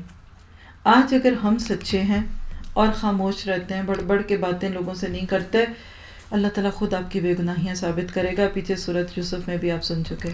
پھر اگلی بات دیکھیے کہ آج کرسچینٹی میں اس سے کتنی اپوزٹ پکچر ہے۔ اگر آپ تھوڑا سا بھی آنکھیں کھول کے دنیا میں پھرتے ہیں تو آپ کو معلوم ہوگا کہ جو تصویر بی بی مریم کی اور عیسیٰ کی پیدائش کی دکھائی جاتی ہے، یوسف نجار ہے، گدی کے اوپر گدھا ہے یا گدی اس پہ انہوں نے بٹھایا ہوا ہے اور ان کی گود میں مریم کی بچہ ہے۔ آج بھی کرسچینٹی کی بگاڑ کی یہ بہت بڑی ایک بیس ہے، وہ کہتے ہیں کہ یہ نعوذ باللہ یوسف نجار جو بیت المقدس کی ٹیک کیئر کرتے تھے ان کا بچہ ہے۔ وہ بی بی مریم پہ زنا کا الزام لگاتے ہیں، وہ نہیں مانتے کہ یہ بچہ اللہ کے حکم سے آیا۔ ہمیں پتہ ہی نہیں، ہم اتنی خوبصورت آیتوں کو چھپائے بیٹھے ہیں۔ کیسے مریم کا بچہ بول اٹھتا ہے کہ دیکھو میں اللہ کا بندہ، اور پہلی بات پیدا ہوتی کیا کہہ رہے ہیں کہ میں بندہ ہوں اللہ کا اور مجھے کتاب دی اور نبی بنایا۔ ہے کوئی اس میں F A B A master P H D اور جاب اور اس کی باتیں؟ آج دکھ کی بات ہے کہ ہم اپنی اولادوں کا اصل جو مقصد تھا نا جس پہ اللہ نے ہمیں دی تھی وہی بھولے میں۔ ان بچوں کا قصور نہیں ہے، آپ نے ان کی غلامی کی ہے پچھلے 10-12 سال سے، ان کو روز ثابت کیا کہ تمہارا اسکول، تمہاری مونٹیسری، تمہارا پریپ، تمہارا بیبی سٹر یہ اتنا اہم ہے کہ صبح سارے گھر میں ایک جنگ لگی ہوتی ہے، یہ کرو، بچہ اسکول جا رہا ہے۔ اور کوئی دین کا کام ہے بھی اگر تو سوتے رہو، 9 بجے بھی نہیں اٹھنا، 12 بجے بھی نہیں اٹھنا، 1 بجے بھی نہیں اٹھنا۔ ہم نے اپنی اولادوں پہ بہت ظلم کیا ہے، معافی مانگ لیں آج جا کے گھر۔ واللہ آپ میں سے جن کے ینگ بچے ہیں، بچے یا بچیاں اور بات نہیں مانتے یا اب ان کو دین کا شوق نہیں، آج جا کے ہاتھ پکڑ کے معافی مانگ لیں کہ بچوں میں معاف کر دو، ان کو ہم نے بگاڑا۔ پہلے دن بچے ایسے نہیں تھے جیسے آج ہے۔ جب ماں خود کتاب سے دور ہوئی تو اس نے ڈالا، دور کیا۔ ماں دین پہ آئے گی تو بچہ خود بخود اس کے پیچھے آئے گا۔ اللہ سے دعا کیجئے کہ اللہ کی قدرتوں کو ہم سمجھ سکیں اور اس پہ اعتبار کریں۔ اب اس کے بعد حضرت عیسیٰ کا پیغام، وَإِنَّ اللَّهَ رَبِّي وَرَبُّكُمْ فَاعْبُدُوهُ۔ تم کہتے رہو جیسس گاڈ، تم کہتے ہو سن آف گاڈ، عیسیٰ کیا کہتے ہیں؟ دیکھیے جو نبی اپنے بارے میں کہتا ہے وہی ٹھیک ہے نا۔ جیسے سورہ کہف کے آخر میں اللہ کے نبی نے خود کو کہا انما انا بشر، حضرت عیسیٰ خود کو سن آف گاڈ کہہ دیں گے تو ہم بھی مان لیں گے، حالانکہ وہ کیا کہتے ہیں۔ اور عیسیٰ نے کہا کہ عیسیٰ علیہ السلام نے کہا تھا کہ اللہ میرا رب بھی ہے اور تمہارا رب بھی، پس تم اسی کی بندگی کرو، یہی سیدھی راہ ہے۔ مگر پھر مختلف گروہ باہم اختلاف کرنے لگے، سو جن لوگوں نے کفر کیا ان کے لیے وہ وقت بڑی تباہی کا ہوگا جب کہ وہ ایک بڑا دن دیکھیں گے۔ اللہ اکبر، کون سا دن ہوگا وہ؟ کوئی دن 22 جون کا دن ہوگا جو دنیا کا سب سے بڑا دن ہوتا ہے؟ نہیں، جب وہ ہمارے سامنے حاضر ہوں گے، اس روز تو ان کے کان بھی خوب سن رہے ہوں گے اور ان کی آنکھیں بھی خوب دیکھتی ہوں گی، مگر آج یہ ظالم کھلی گمراہی میں مبتلا ہیں۔ آج نہیں سنتا انسان، کل بہت سنے گا۔ وَأَنذِرْهُمْ يَوْمَ الْحَسْرَةِ إِذْ قُضِيَ الْأَمْرُ وَهُمْ فِي غَفْلَةٍ وَهُمْ لَا يُؤْمِنُونَ۔ اور اے نبی اس حالت میں جب کہ یہ لوگ غافل ہیں اور ایمان نہیں لا رہے، انہیں اس دن سے ڈرا دو جب کہ فیصلہ کر دیا جائے گا اور پچھتاوے کے سوا کوئی چارہ کار نہ ہوگا۔ ہائی لائٹ کیجیے آیت تدبر ہے۔ قیامت کے ناموں میں سے ایک نام یوم الحسرہ، حسرتوں کا دن ہے۔ حدیث میں آتا ہے ایون جنت میں جانے کے بعد بھی جنتیوں کو کسی چیز پہ حسرت نہیں ہوگی سوائے ان لمحوں کے جو اللہ کی یاد کے بغیر گزارتی ہے، کہ کچھ اور نیکی کر سکتی تھی، میں نے کسی اور کو یاد کیوں کیا. اور اللہ کی یاد صرف ذکر نہیں ہے، آپ کا یہاں بیٹھنا بھی اللہ کی ذات، لوگوں کو اللہ کی طرف بلانا، اللہ کے بندوں سے پیار کرنا بھی ذکر ہے. اللہ اللہ اللہ، ہر وقت اللہ یاد رہے تو آپ کا ہر وقت عبادت بن جائے گا. آج ہم کن چیزوں میں کھوئے ہوئے ہیں اس دنیا کے لیے جس کا حال کیا ہے، اِنَّ نَحْنُ نَرِثُ الْأَرْضَ وَمَنْ عَلَيْهَا وَإِلَيْنَا يُرْجَعُونَ. آخر کار ہم ہی زمین اور اس کی ساری چیزوں کے وارث ہوں گے. کرو پیدا تم اپنے وارث، بناؤ اپنے نسلیں بڑھاؤ اس لیے کہ دولت سمیٹیں نہیں، سب ہماری طرف پلٹائے جائیں گے. کتنے دھوکے میں انسان ادھر پیسہ لگا رہا ہے جدھر پانی آنے والا ہے، ادھر پیسہ لگا رہا ہے جدھر زلزلے آنے والے. ہم میں سے کسی کو کوئی انویسٹ کروانے کو کہے کہ تم تھوڑا سا پیسہ لگا دو فلاں جگہ پہ، بس ایک خطرہ ہے کہ 2 سال بعد وہاں سیلاب آ جائے گا، بند ٹوٹ جائے گا، یا وہ جگہ جو ہے وہ زلزلوں کی زد میں، کوئی لگائے گا؟ لیکن اس دنیا میں ہم کتنا اپنا پیسہ لگا رہے ہیں، ہر وقت لگاتے ہیں، اور یہ سب چیزیں کل ختم ہو جائیں گی. دعا کیجئے کہ مجھ سمیت آپ سب کو اس کا یقین آ جائے. آج ہم اپنے گھروں کو دیکھ لیں اور اللہ کے گھروں کو دیکھ لیں. کتنی ہمارا گھر کتنے لوگ رہتے ہیں اس میں؟ 4-6 لوگ ہوتے ہیں، زیادہ آپ تو وہ بھی کم سے کم ہی کرتے جا رہے ہیں. 2 بچے، خوشحال گھرانہ ہے، آپ کے 4 لوگوں کی فیملی کے لیے آپ 3-4 ملین انویسٹ کرتے ہیں. تو جہاں اللہ کے سینکڑوں بندے کام کریں، فائدہ اٹھائیں، وہاں کتنی ہماری ایفرٹس لگیں. اس ایک گھر کو سجاتے ہی رہتے ہیں، چمکاتے ہی رہتے ہیں، صفائی کرتے رہتے ہیں، کچن ہی نہیں ہمارا دھلتا ہر وقت کھانا. لیکن جو چیزیں پیچھے رہنے والی ہیں، کبھی ہم نے اس کے بارے میں بھی سوچا کہ وہاں کے کام کون کرے گا، وہاں کے خرچے کون چلائے گا، وہاں کی جگہوں کو آباد کون کرے گا، اس کو کون سجائے گا، اس کے ڈیکوریشن پیس کون لائے گا. ہمارا تو دماغ ہی صرف چلتا ہے تو اپنی ذات پہ، یا کپڑے سجاتے ہیں یا گھر سجاتے ہیں. یہ وہ لوگ نہیں تھے جن سے اپنی نسبت جوڑیں. ہم تو کچھ اور ہی لوگوں کے پیچھے پڑ گئے. اللہ تعالیٰ حضرت ابراہیم کی کہانی سناتا ہے. یہاں میں آپ کو ہلکا سا پہلے سوچنے کا انداز بتا دوں. سورۃ مریم کا خوف تو آپ نے دیکھ لیا نا، کہ ایک بن شوہر کی عورت باپ ماں بنتی ہے تو اللہ ہی نے اس کو جرأت دی، لوگوں کے خوف سے اس نے اس سے انکار نہیں کر دیا. آج ہم بہت ساری نیکیاں کرنا چاہتے ہیں لیکن کہتے ہیں لوگ کیا کہیں گے، نکال دو بھائی، میں نہیں کر سکتی یہ کام. بس اب ہم وہ کام کر بھی رہے ہوتے ہیں لیکن یہ نہیں چاہتے لوگوں کو پتا چلے، اس لیے کہتے ہیں میرا نام نہ کوئی بولے، اس کو نکال دو. اب یہاں ایک اور شخص کا ذکر ہے. لوگ تو اس کو ابراہیم کہتے ہیں، لیکن آج ہم اس کو اس پارے کے تھیم کے ساتھ کہیں گے معاشرے، ماحول اور خاندان سے بے خوف شخص ہے. پورا خاندان شرک اور بدعت میں، لیکن بچہ کیا کرتا ہے؟ آئیے اس کو سن کے خاص طور پہ اب ان کے اسی اینگل کو ہم ہائی لائٹ کریں گے. اور اس کتاب میں ابراہیم کا قصہ بیان کرو. بے شک وہ ایک راست باز انسان اور ایک نبی تھا. انہیں ذرا اس موقع کی یاد دلاؤ جب کہ اس نے اپنے باپ سے کہا، ابا جان آپ کیوں ان چیزوں کی عبادت کرتے ہیں جو نہ سنتی ہیں اور نہ دیکھتی ہیں اور نہ آپ کا کوئی کام بنا سکتی ہیں؟ ابا جان میرے پاس ایک ایسا علم آیا ہے جو آپ کے پاس نہیں آیا. آپ میرے پیچھے چلیں، میں آپ کو سیدھا راستہ بتاؤں گا. ابا جان آپ شیطان کی بندگی نہ کریں، شیطان تو رحمان کا نافرمان ہے. ابا جان مجھے ڈر ہے کہ کہیں آپ رحمان کے عذاب میں مبتلا نہ ہو جائیں اور شیطان کے ساتھی بن کر رہیں. ہائی لائٹ کر لیں، آپ میں سے ہر ایک اپنے آنسو پوچھ دے اور ان جملوں کو لکھ کے رکھ لیں. یہ وہ ابراہیم ہے جس کو اللہ پیار سے کبھی الذی وفا اور کبھی خلیل اور کبھی اواب، کہیں حلیم کہتے ہیں اور کہیں اواہ کہتے ہیں. ایسے لوگوں کے نام اللہ کے دفتروں میں لکھے جاتے ہیں جو اپنے وقت کے رواج اور معاشرے سے ٹکراتے ہیں. کل میں سن رہی تھی یاسر قاضی کا ایک لیکچر، بہت خوبصورت تھا. میرا دل چاہ رہا تھا آپ کو بھی کچھ لنک بھیجا کروں، صرف ڈر لگتا ہے کچھ کہ ڈسٹریکشنز بہت ہوتی ہیں یوٹیوب پہ، ورنہ یقین کریں اتنے اچھے اچھے لیکچرز ہوتے ہیں. تو اس پہ انہوں نے بڑے جوش سے اپنے مخصوص سٹائل میں کہا، اگر تمہاری مخالفت نہیں ہو رہی تو مان جاؤ تم صحیح راستے پہ نہیں ہو. اگر تمہارے خاندان کے لوگ تم سے نہیں کٹ رہے تو مان جاؤ تم غلط راستے پہ ہو. یعنی فطرت ہے، بے خوف ہے ابراہیم ایک بچہ، خاندان بت پرست، جو کچھ کام کرتا ہے. بولے کیا یہ بدتمیزی ہے؟ آپ ذرا انداز کو دیکھیے، نوٹ کیجئے گا، زبان میٹھی، نرم لہجہ، لیکن بات نہیں میٹھی، بات نرم نہیں ہے، مداحنت نہیں برتنی لوگوں کے لیے کہ آپ یہ آنا چھوڑ دیں گے تو جانا چھوڑ دیں گے. یہی تو کہا تھا اللہ کے نبی کو کہ یہ بات بدل لو. بات تو اللہ کے نبی بھی بڑے پیار سے کرتے تھے، آج ہم کیا پیار سے بات کریں گے، لیکن بات بڑی کڑوی ہے. کریں کیا؟ گولی ہے، اس کو آپ لڈو میں ڈال لیں، آپ اس کو چاکلیٹ میں ڈال دیں، لیکن جب گولی بچے کے منہ میں آئے گی تھوکے گا. یہی معاشروں کا ہوتا ہے. کبھی نہیں روکیں گے آپ کو نمازیں پڑھنے سے، روزے رکھنے سے. ٹوکیں گے تو ان باتوں پہ کہ آپ ہمارے باپ دادا کے طریقوں پہ بحث نہ کرو. لیکن ابراہیم بے خوف رہے. یہ ہے مومن، سچا ایمان بے خوف کر دیتا ہے. شرط کیا ہے کہ انسان اس کو اچھے طریقے سے کرے، بدتمیزی نہیں، گستاخی نہیں. آج کوئی ہوتا ہے ان پہ کیا کمنٹ دیتا، دیکھو کل کا بچہ باپ کے آگے بول رہا ہے، دیکھو کتنی لمبی اس کی زبان ہو گئی ہے، دیکھو کل تو بولتی نہیں تھی آج بول گئی. حضرت فاطمہ، حضرت عمر کی بہن، بول پڑی تھی. عمر حیران تھے کہ بہن تو کبھی بولی نہیں، آج کیا ہو گیا؟ کہ مجھے ایمان مل گیا. اس ڈسکوری ایمان اندر آتا ہے، آپ نہیں رہ سکتے.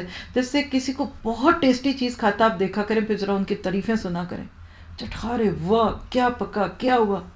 اس سے بھی میٹھا ایمان ہوتا ہے. بندہ چپ ہی نہیں رہ سکتا، اور دوسرے کو بار بار تھوڑی تھوڑی دیر بعد آفر ضرور کرے گا، چکھو تو صحیح، چلو ایک بائٹ، صرف چکھو، پھینک دینا، تھوک دینا. سچا ایمان نہیں ہے. اگر آپ کی یہ کیفیت نہیں ہے نا تو پہلے اپنی دعا کریں کہ آپ کو بھی ٹیسٹی نہیں ملا. حضرت ابراہیم نہیں جھکے، نہیں ڈرے. باپ کا ذرا انداز سنیے. آپ بڑے پیار سے کسی کو بات کرتے ہیں، ابا جی آج تو میں نے یہ بات سنی. ابا جی کہتے ہیں شٹ اپ، اب تو مجھے سکھائے گی بلا. بہو نہیں بولتی، بیٹیاں نہیں بولتی، پوتیاں نہیں بولتی، نواسیاں نہیں بولتی، تو کس کے ہاتھ لگ گئی؟ لوگ یہ کہیں گے آپ کو. اور جب کوئی کہے تو مبارک ہو آپ کو، یہ سنگ میل ہے صراط مستقیم کا. صبر کرو، وَاسْتَعِينُوا بِالصَّبْرِ وَالصَّلَاةِ. باپ کیا کہہ رہا ہے؟ اگر تو باز نہ آیا تو میں تجھے سنسار کر دوں گا. دیکھیے ذرا، ہمیں کبھی کسی نے کہا کہ میں تمہیں پتھر ماروں گا؟ ہم تو باتوں کے پتھر سن کے کہتے ہیں اچھا آگے سے نہیں میں نے کبھی بات کرنی. توبہ توبہ، نہیں. آج سہ لیجیے ان کے پتھر، لیکن وہ بچ جائیں گے. کتنی مٹھاس تھی ابراہیم کے محبت میں. ابا جی ابا جی ابا جی، آپ ایسا نہ، آپ نہ. یہ ڈر کام کراتا ہے نا کہ میرے ماں باپ آگ میں جائیں. یہ نہیں ہو سکتا. اکیلے رہتے تو کیا حرج تھا، سب کچھ ہو جاتا.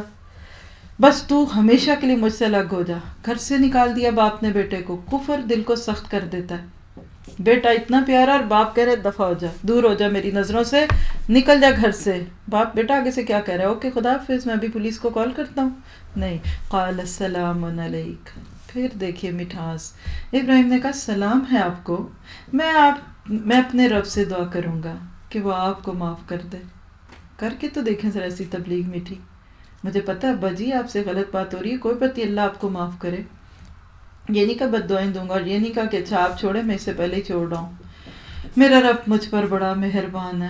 ہاں لیکن میں آپ کی ان باتوں، اتنی میٹھاس اور اتنے ادب اور اتنی تعظیم کے باوجود میں آپ کی ان